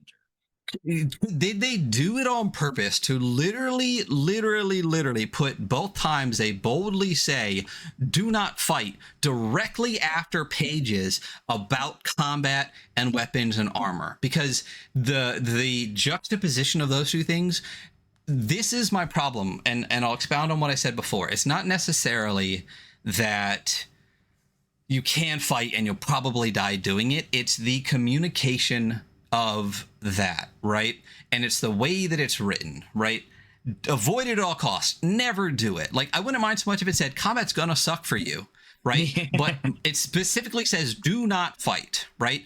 Right after literally a 2-page spread of Marines fighting monsters and a block about military training and how to gain +10 and I'm sorry, what stat is it? Your combat stat. Like, this is what I'm talking about. And this is why, again, this is Aliens, not Alien. This is not a space horror game. This is a sci-fi action game, right? And the vast majority of the actual rules as written horror in this game, right, doesn't exist. And the vast majority of that is going to come from from the warden and from the adventures, which are not the rules, right? Yeah, that's very fair. A lot of my adventures. I mean, I don't know. I think I also appreciate that this game has the potential to not be a horror game, because I like the who's that one writer? Hold on.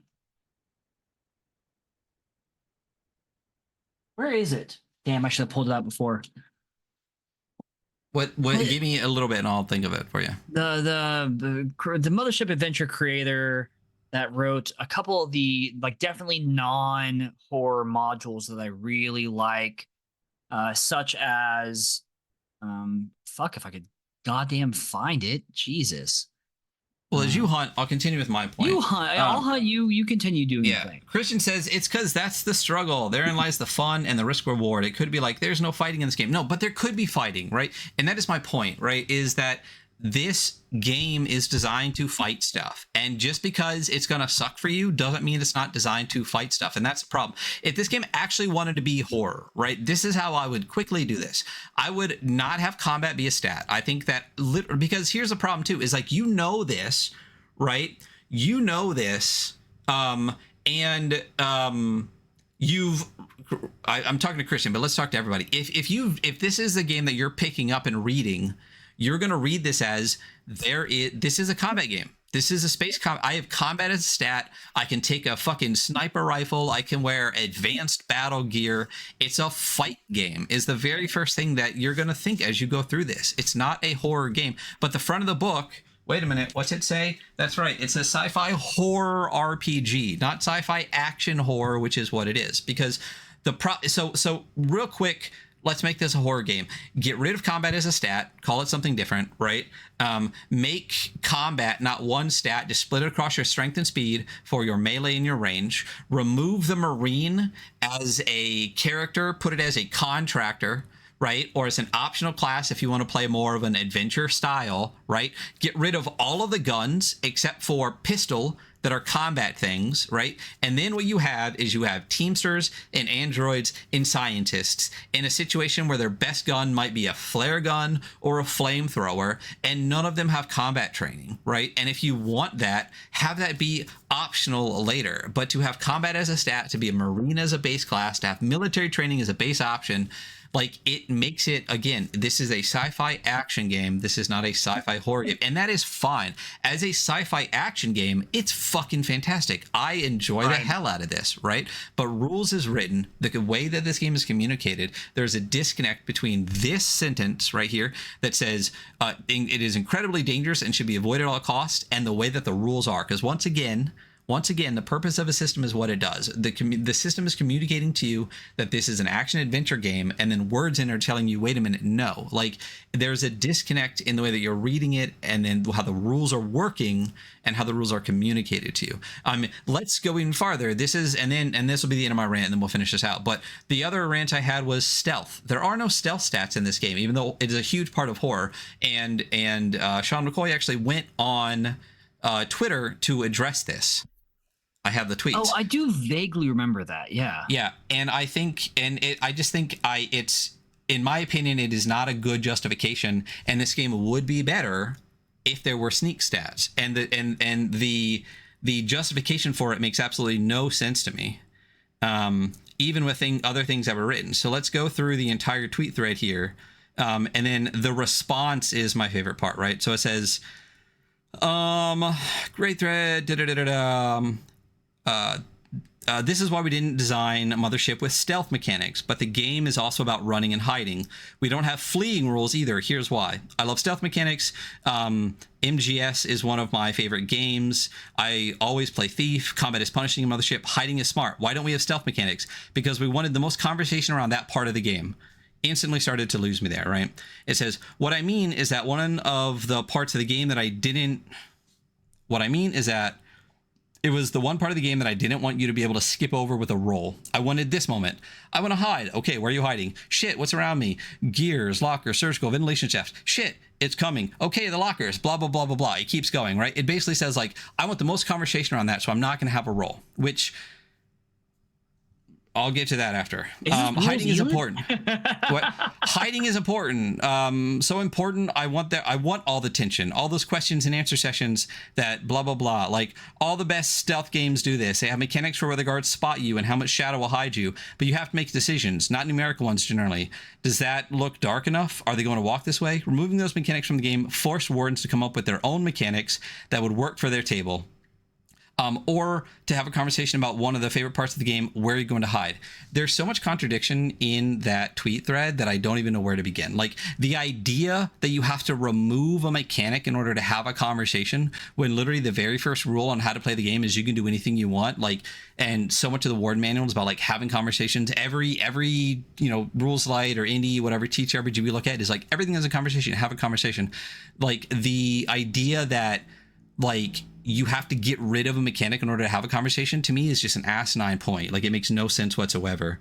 And then there literally is a point where it says, like, all the best stealth games have stealth mechanics, whatever. There's a reason for that, because, like, at that point, then there is the entirety of whether a player gets caught or not, right, relies on the GM, right? You have removed all possibility of fate or any aspect outside of whether the GM decides whether you get caught or not, whether you're hiding or not. And then the idea that, like, oh, every warden will just make up their own mechanic. Well, then just make a mechanic. And if they want to tweak it, they can, just like the entire rest of the game. It makes no sense. But like my favorite part of this, and I don't mean to like knock on Sean at all. Again, this is a fantastic game. The response to this was, thanks for this. I love it. How did you communicate this to people running and playing your game so that they understand how to interact with this void without dismissing it? E.g., there's no rules for hiding. You just can do that. The response was, honestly, we just kind of trusted that people were smart and that they'd figure it out. So there's no communication anywhere that there aren't stealth mechanics specifically because we want you to have a conversation. There's just a complete void with no communication for it whatsoever.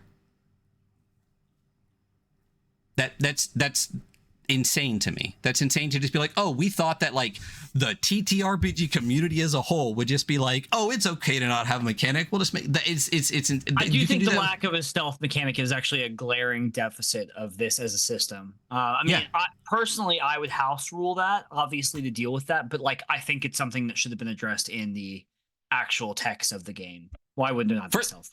First of all, make a stealth mechanic. But if you're not going to have a stealth mechanic, address why you don't have one, so that you can communicate why there's this massive void, because so many people are like, wait a minute, why can't you stealth? Why can't you hide? Right? Because again, a system is what it does. A system is what the rules communicate to you. There's no stealth check. There is no hide check. So, okay, we'll just make, why not even just have like something simple and specifically communicate that like, hey, you can do that. Like having a void is fine if you explain why the void is there, because then that void becomes a part of the system, not an absence from the system, right? Without communication, it's pointless.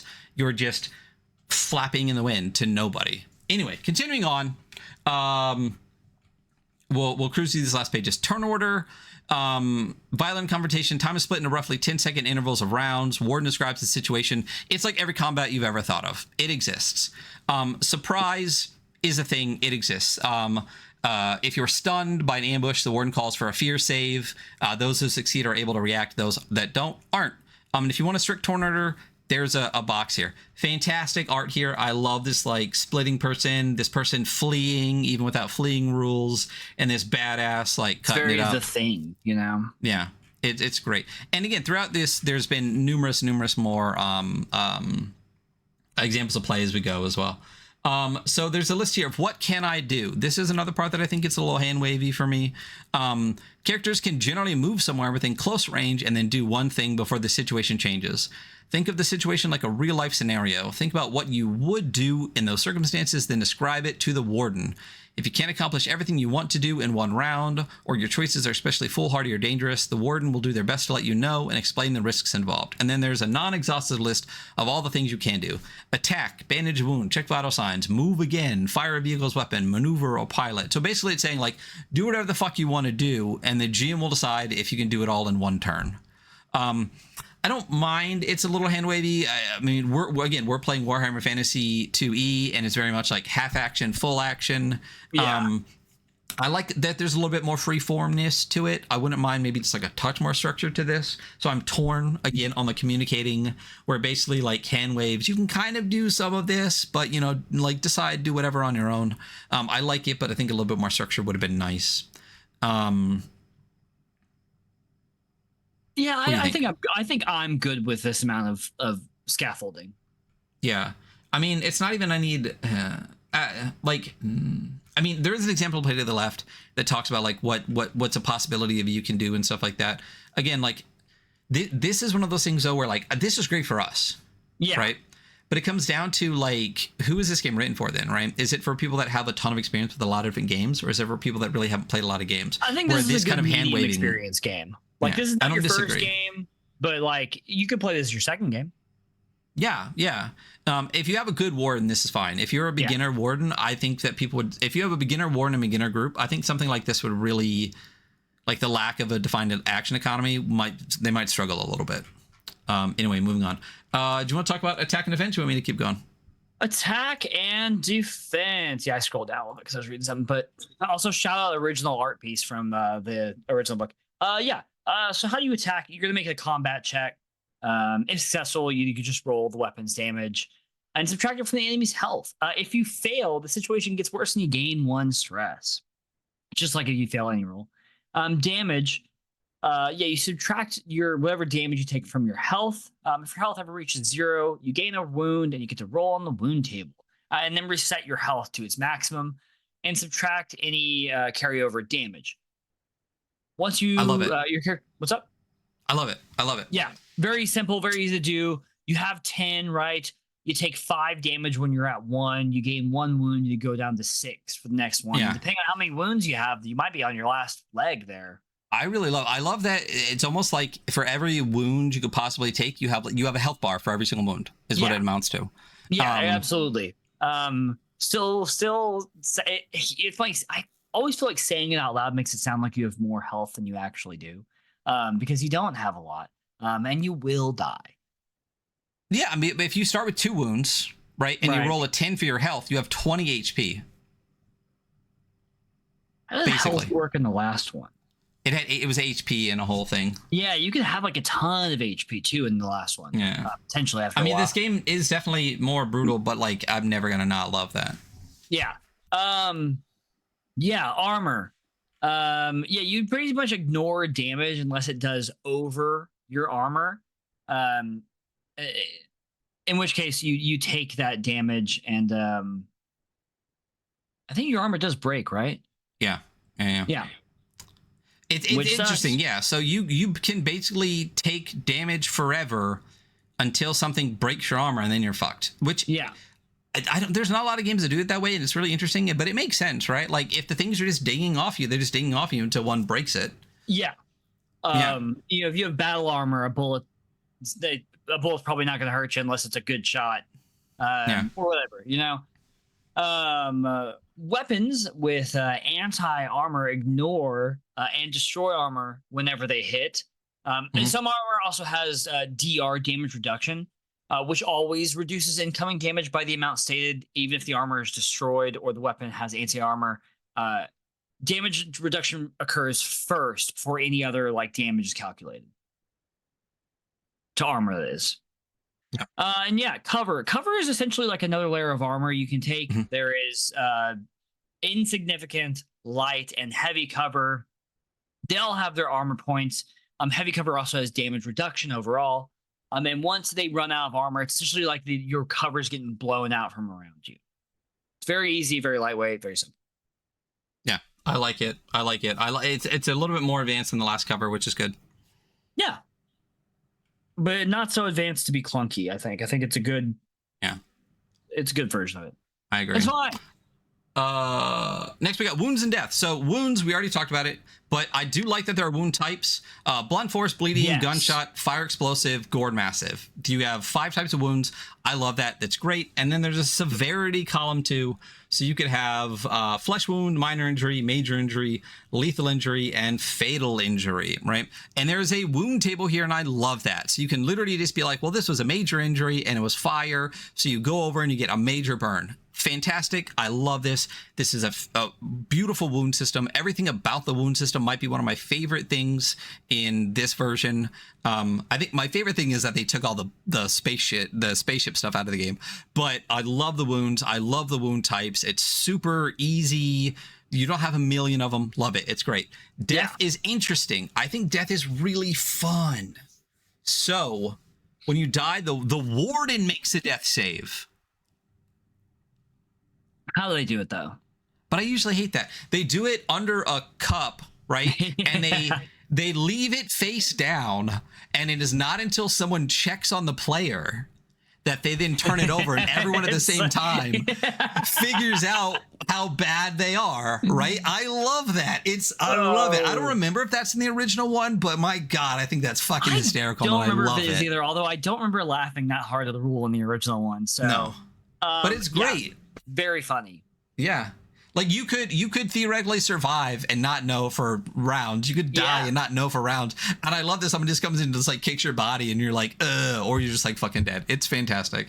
There's 4 levels of it, unconscious and dying, comatose, or dead. And I love them all. They're fat. And the great thing too is 5 to 9, you die. 5, 6, 7, 8, 9. That's literally half the options. You're just fucking dead. So I love it. Well, it's really great. yes, you're a lot of these you're still a comatose, you're probably still dead, Yep. and unconscious and dying depending on the situation. You have 1d5 rounds to figure it the fuck out. But I love that though, because like 5e, for example, we probably have to have a bunch of the counter onto this, but like there is no real fear of death, because realistically the death saves, you succeed so fucking often, and there's so many options to get like one healing from somebody that like the risk of death is basically nil. But in this, unless you roll a 10 or a 0, whatever they want to call it, you're basically fucking dead. If you get to dead, you're dead. Like, and I love that. Like, death is death, and you should fear it, and that sucks. I love it. If the game is, it makes no sense to have a brutal game that you never die from. Yeah, I agree. Yeah. You're gonna die in this one. Yeah. Range and distance. First of all, I love the spread here. And partially because it's like so they're fighting an insane creature at the top, right? And it's adjacent, close range, long range, and extreme range. And there are people fighting this monster at all of those ranges. So I love the visual like representation of like adjacent is literally being eaten, close range is like within reach, long range is firing, and extreme range they're running away. And I just love that so much. And the great thing too about the ranges is they're super easy. But the descriptions, right? Adjacent, it can touch you. Close range, it can get to you. Long range, you can shoot it. Extreme range, you can hear them scream. I love that. I love that. There's rough distances across the bottom. We get into some stuff like survival. That's important, but we can kind of cruise through. There's atmospheres. So sometimes there's toxic or corrosive atmospheres, and they will do damage on your body, right? Bleeding damage, we discussed before, but basically you take 1 damage per round until you stop the bleeding, etc. There's more. Cryo sickness. If you get stuck in suspended animation, you could get cryo sickness, and while you're cryo sick, you get a disadvantage on all your rolls for a week, and that sucks. It sucks. Dude, have the whole party just wake up with cryo sickness. Yeah, exactly. Yeah, you all wake up out of cryo sleep unscheduled. There's an issue. You're fucked. You're fucked. Have fun. There's a thing in the ship, by the way. Exhaustion is exhaustion. You get disadvantage and things like that, etc. Food and water. After 24 hours without food, you roll a disadvantage to all rolls. When water is scarce and you're tracking it closely, you're at disadvantage on all rolls. So it's brutal. Again, like you said, the game is fucking brutal. Oxygen is important. You can 15 seconds out in space with nothing, and then 1d5, etc. There's a whole section here about like as a ship or a support system is losing oxygen, your rolls get worse and worse, and there's multipliers based on how many passengers. It's a great system. We're not going to dig through it, but it's really, really great. Radiation sickness and the damage that it can cause, the amount of radiation, armor with radiation shielding, stim pack overdose. So I did notice that they got rid of addiction. There was an addiction block in the old game. They removed that. That's probably fine. Yeah, because at the end of the day, realistically, like, it's whatever. It's not a big loss. It talks about temperature, extreme cold and heat, medical care. Another page here from Zach. So medical care is important. So you can have short-term or long-term recovery. So on short-term recovery, once per day when resting, a character's body attempts to heal itself naturally. After 6+ hours of rest, make a body save. If successful, reset health to maximum. Wounds stay the same. I love that. It's great. It's great. So like if you take a wound, your health bar is done. You can redo the health bar that you're in. And then long-term recovery, you recover all wounds, conditions, everything. Everything's great. You're solid. But you have to pay for it, obviously. Got to. Yeah, and there's a whole list here of medical treatments.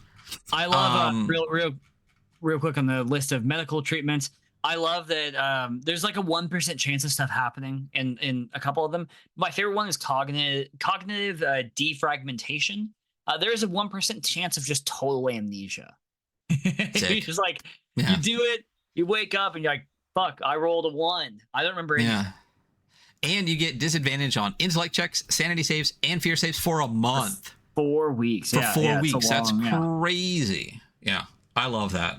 There's a lot. Someone said that is really good. I love the piece of art here, though, which is basically like what amounts to a chest burster, but it's like a tentacle.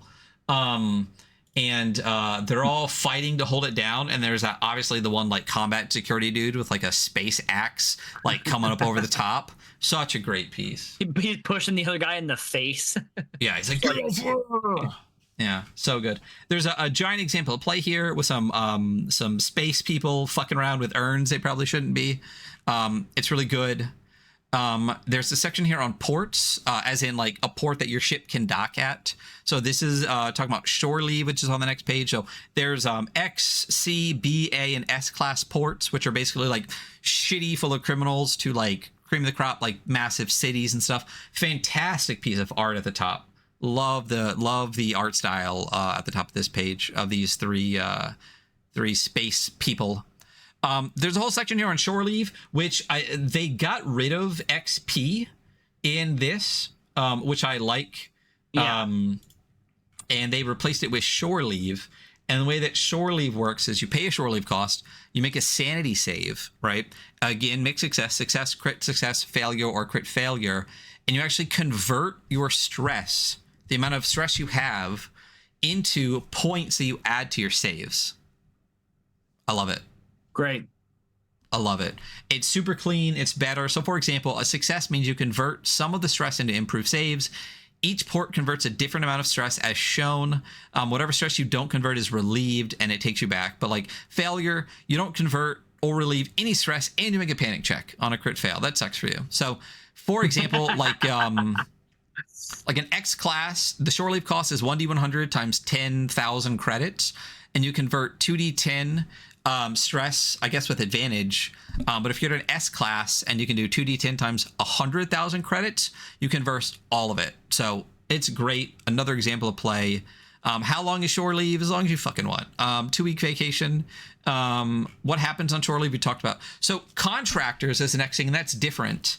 I don't know. Were they called contractors last time? Or, no, they were mercenaries before. Yeah, I don't really remember, but I know what they are. Yeah. You know. Yeah. So contractors. Yeah, contractors are a thing. You can hire them. Their stats are easier. There's a whole breakdown here. Combat instinct. Again, instinct. This is the first time in the book that they talk about what instinct means, and that it's a catch-all for everything, not at pets. But it's not really. Yeah. Anyway, there's a section here on hiring contractors, which I think is roughly the same list as before. Kind of archaeologists, asteroid miners, engineers, hackers, all that kind of things. They have loyalty. You can equip them. But one thing I did notice, the mercenary scum are gone. I don't know if you remember the mercenary scum.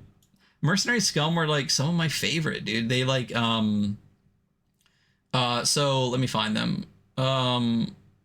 Oh, the ship. I'm so glad they took all that ship stuff out. I think that's the only thing I remember from last time being like, God, this is already so dense. Why are we talking about building ships? I do remember that. I mean, there is a whole other zine for it now. Perfect. Where it fucking should be. Yeah, it's actually great. So yeah. So mercenary scum. There are scum archetypes. The Whiskey Tango Ronin, the Witness, the Sexbot Android, the preening pseudo-intellectual, the Dude, the Rich Kid, the Hitchhiker. They had like entire archetypes with descriptions and loadouts and stuff specific to the mercenary scum, and I loved them, and they were interesting. I can see for brevity why they took it out, but yeah. And then after that, you just have the character sheet in the back, and that's the entire game. I do like the very back page of the actual zine is how to play, stat check, saves, panic check, skills, advantage, the violence section, which is half the book, half the back page. Again, so there is the Warden's Operation Manual, which is the GM guide, and we've said this over and over and over again. I'm definitely firmly in the camp of stop giving me a giant book, give me multiple zines, and then put player stuff in a player zine and a GM stuff in a GM zine, and this does it fantastically well. There's the Shipbreaker's Toolkit, which is basically ship stuff, which I love that that's in its own zine. There's the unconfirmed contact reports, which is basically a bestiary. It's it's a bestiary and like plus. It's very interesting. Yeah. You get some really great ideas for like the horrors that you can find in space. It's also not incredibly full of. There's only really like a few different things in it because they have like a long piece for each of them. Very interesting. Yeah. Definitely check it out. It's cool. There's a whole page in the front about how to read the stat block. And then every page is basically like a dope piece of art with just a stat block across the top and then just like vibey stuff. And I love it. That's like my favorite way to do everything, is just like give me some stats and then give me vibes and I'll fuck with it. You know what I mean? But all the art throughout is stunning and fantastic. And that is going to be our talk, and we're going to do this as a book. I think 44 pages is enough, and I'm kind of lumping the Warden's Manual in like a little they're all zines, but like we're not going to go over them individually, but I do think that they add to the overallness of the game. So for those that don't know, we do quantify our terrible opinions into actual numbered metrics. There are 5 of them for books, 3 for zines. We're going to go for a book on this, quote unquote. Usually for zine, for us, it's under 30 pages. It's a very light thing. Right. Yeah. And that's mostly for things that like don't have a lot of art or don't have a lot of stuff because they're so light. Right. But for our book, which we will call this, we have art and layout, which is the art and the layout of the book visually, the visuals of it. Usability is how usable is the book. Does it have hyperlinks? Are things in a good order? Does it make sense kind of throughout? The rule set is the core rules of the game. If they're an original rule set, do we like it? If it's adapted, how well is it adapted? Originality is exactly that. It's originality across any of these metrics or more. And then value is bang for your buck. It's not direct cost. It's how much stuff you get, whether that is like a ton of adventures that come with it, bonus adventures after, companion apps, whatever. That's it. So starting at the top with art and layout. Visually, what are your thoughts? I think it's great. I think they improved upon the art. I mean, I had no issue with the art in the original one, but I do like they put a little more money into it and say they're higher fidelity, for lack of a better thing for me to say. I mean, the layout's always been pretty good. It's always been very legible. I like the organization of it. Of course, that's under usability. Yeah, I feel great about this. I mean, it's a really solid, like 7.5 for me. Yeah, it's definitely solid, but not outstanding. It's serviceable and a little bit better. I think the art throughout is fantastic. And again, like I liked Sean McCoy's art before. It was very it had its very own distinct style, and I did enjoy it. I'm glad that some of the pieces made it in the second book. I can see why some specific pieces didn't, like the gun pieces. I can see why they updated that art and stuff like that. The armor pieces, I can see why they did that.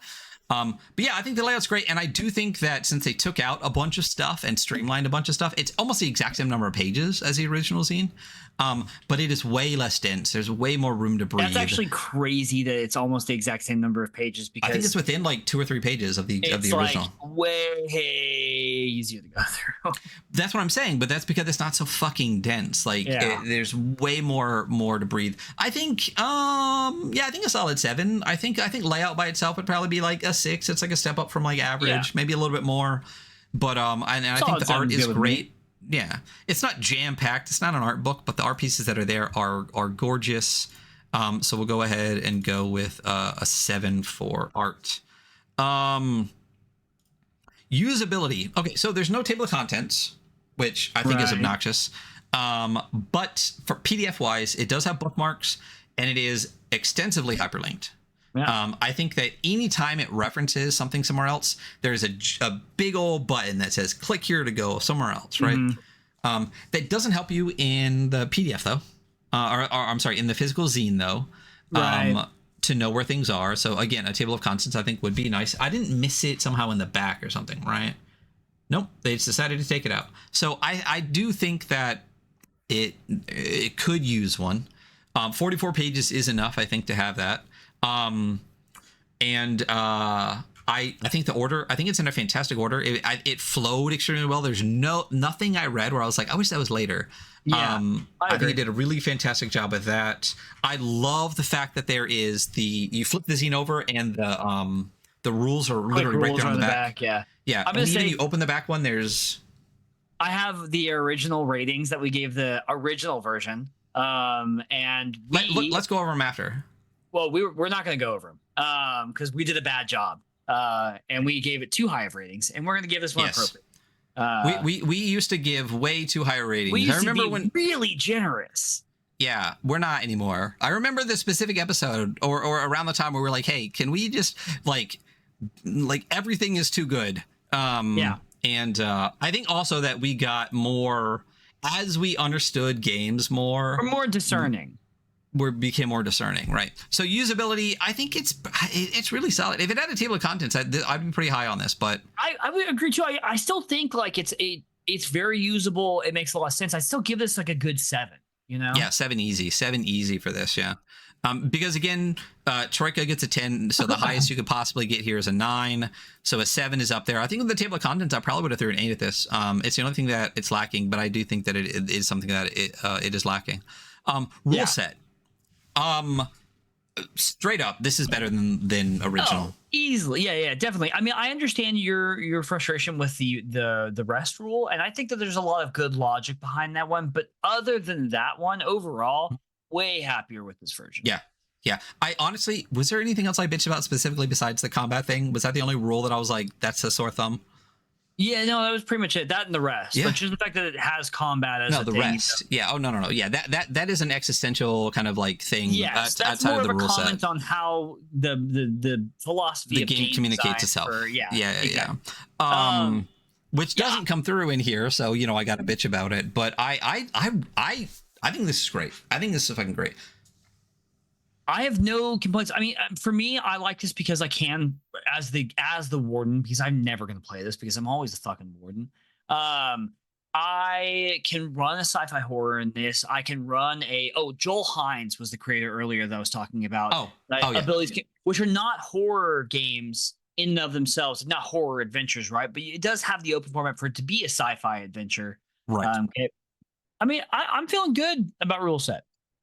Yeah, I mean, so my knock on the rule set, I guess, is specifically, I will say that like realistically, rules as written, this isn't a horror game, because even when you look at like the panic table, there's very little that's horror in there. You know what I mean? Like like some of the conditions you get, like, oh, I have nightmares. Like that could be that horror. That table could be in any dungeon table.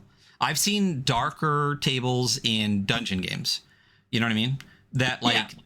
Outside of being like, oh, you sometimes encounter horrors, like there's no rules in the game that are horror rules, right? There is no stealth mechanic. There is no, you have like a fear save, I guess, but again, you could have that in a lot of stuff. Like the overall for this game, I think, is that, like, again, it presents itself as Alien, but it is very, very clearly Aliens. It is a sci-fi action game with some horror elements. It is not a sci-fi horror game, in my opinion. So for rule set, I think that's the only knock for me, is that it says the rule set is this, but it is really that. Yeah, but I think what's going on in the rule set is good. Great. Yeah. What are your thoughts? I don't know. I'm between a 7 and 8 on this one. I was a pretty easy 8 on this. If you're cool with it. Let's do 8. 8. I'm good on that. 8. Yeah, 8. I enjoy. Again, my issue is the communication of it, not the rules themselves. This is a fantastic fucking game. If I was gonna play a space adventure game, I think this easily goes to number 1. I mean, I really enjoy Death in Space, but the streamlined nature of this game blows pretty much everything else out of the water. I enjoy it a lot. Originality. I mean, every aspect of it, from like a narrative standpoint, is unoriginal. You know what I mean? Like, it's all based on like 3 pieces of media. Yeah, it's also hard because this game has been around for quite a while now, and so now I know of a bunch of like space. Yeah, like 2018. And that's a long time for our space, you know. Yeah. I mean, I think it's good. I think I like the panic engine that they're trying to get up and running here. I think it's a good idea. The way it works, I think, is really good. I mean, it is a thriller space adventure. Go ahead. No, just something I noticed that, like, I'll never stop again being annoyed that this is called 1E, but technically, and maybe this was pointed out to me before, so I'm just an asshole. The 2018 zine is called the Alpha Zine Edition in the zine itself. It never claims to be the original edition. It claims to be an alpha version of the game. You've been the problem this whole time.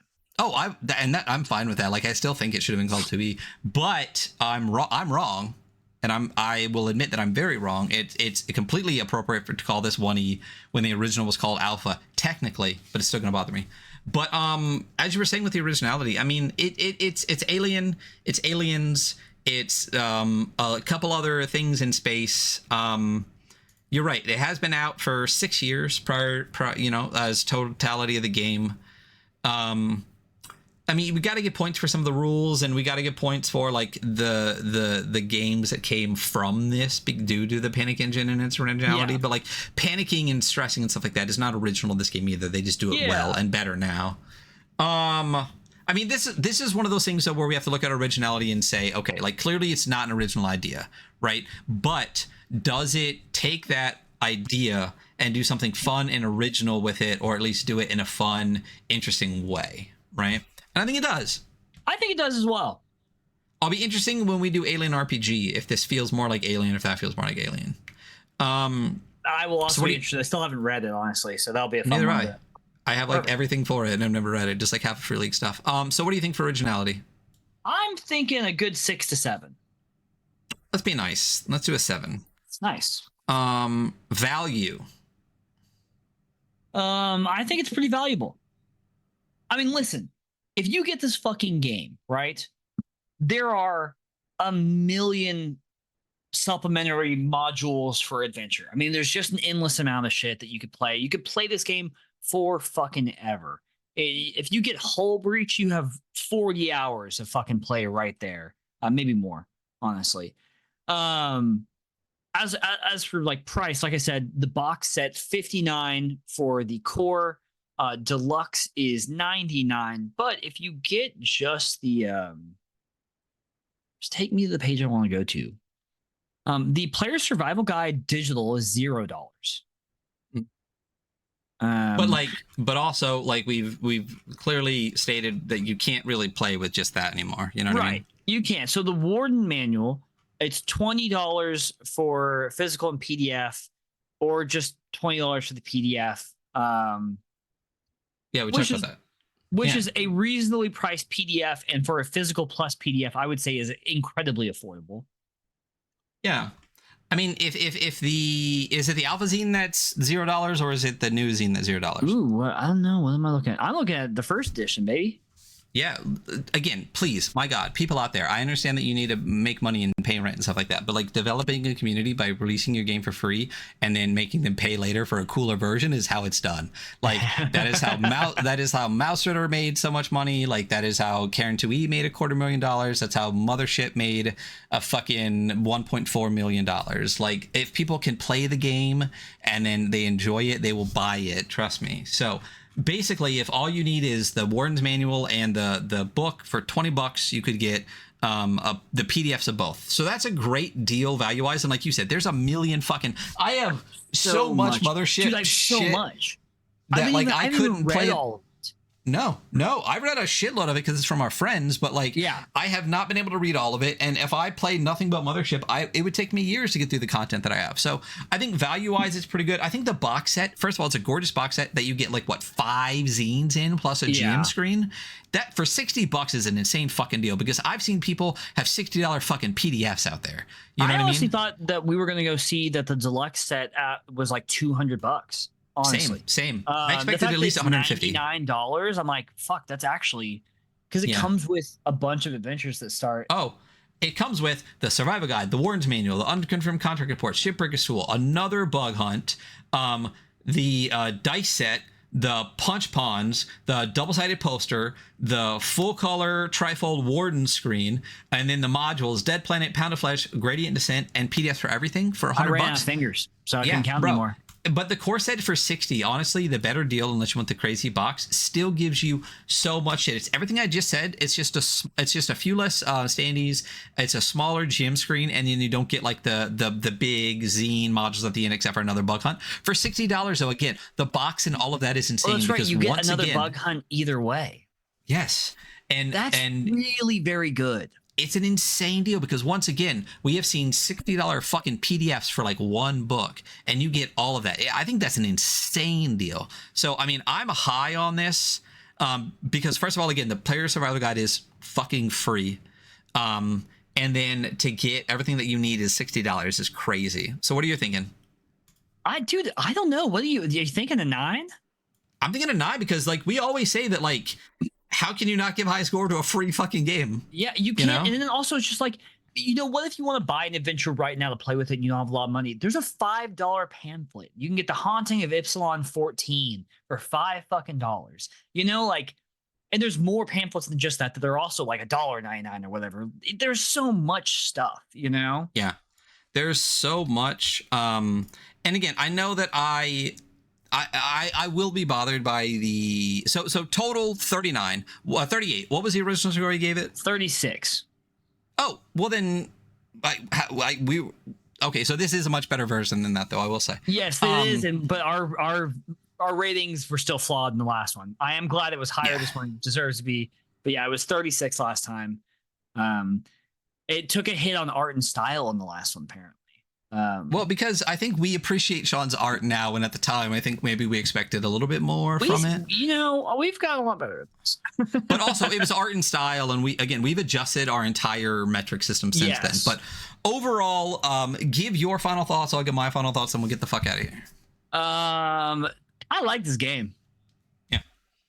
Yeah. Good thoughts. My thoughts. Cut me off in like 45 seconds. Okay, go. Fantastic sci-fi adventure game. I really fucking enjoy it. Probably, maybe outside of Classic Traveler, probably my favorite sci-fi game. I do really enjoy Death in Space, but I think this does what Death in Space does in an even more streamlined way. Death in Space really wants to do. Yeah, and no, and I love Death in Space, but let's be honest, I think Death in Space has more horror mechanics when you bring in cosmic mutations, stuff like that. So I would say Death in Space. What's interesting is Death in Space is specifically a sci-fi action game that has more horror stuff in it than Mothership, which is a horror game that has more streamlined sci-fi action. Okay, you got 10 seconds. You were talking, so fuck off. So at the end of the day, I think that it is a sci-fi action game. I think that what I said before, the combat, the Marines, all the guns and stuff like that really reduces the horror for me. And that's fine because guess what? I fucking love Aliens. I think it's a fantastic movie. And you can play Alien in this. I wouldn't have minded if there was a little bit of a differentiation between the two. But fantastic game. I'm glad that we're going to play it on Sunday. With some of the homies. Yeah. So I'll have this episode out tomorrow. So if you're watching this tomorrow, Saturday, November 9th or something like that, join us on Sunday for an AP. It's going to be myself. It's going to be Hunter. It's going to be Josh Mansky, and it's going to be Silicandre. We are doing some stuff from Silver Arm. So we're going to enjoy that. So you'll see a preview of an add-on to a project that you'll be able to back this month, and watch us for the rest of the month to see more space game reviews and to see yet another AP later in the month, and to spotlight some Mothership projects in addition to the primary Mothership bundle coming out. And if you're listening and you're a creator and you have a Mothership project coming out this month, hit our link tree and shoot us an email and let us know, and we will try to get your project on the show. That is our show. Fantastic game. Again, as I said in the beginning, I'm a pedantic fucking asshole. That's true. I think I am right, though, obviously. But this is a really, really great game. I'm very excited. I'm very glad I got the deluxe edition, and I am happy to play this more. I think the most important point is shout out Ozo, you know? Yeah. Bye. Bye.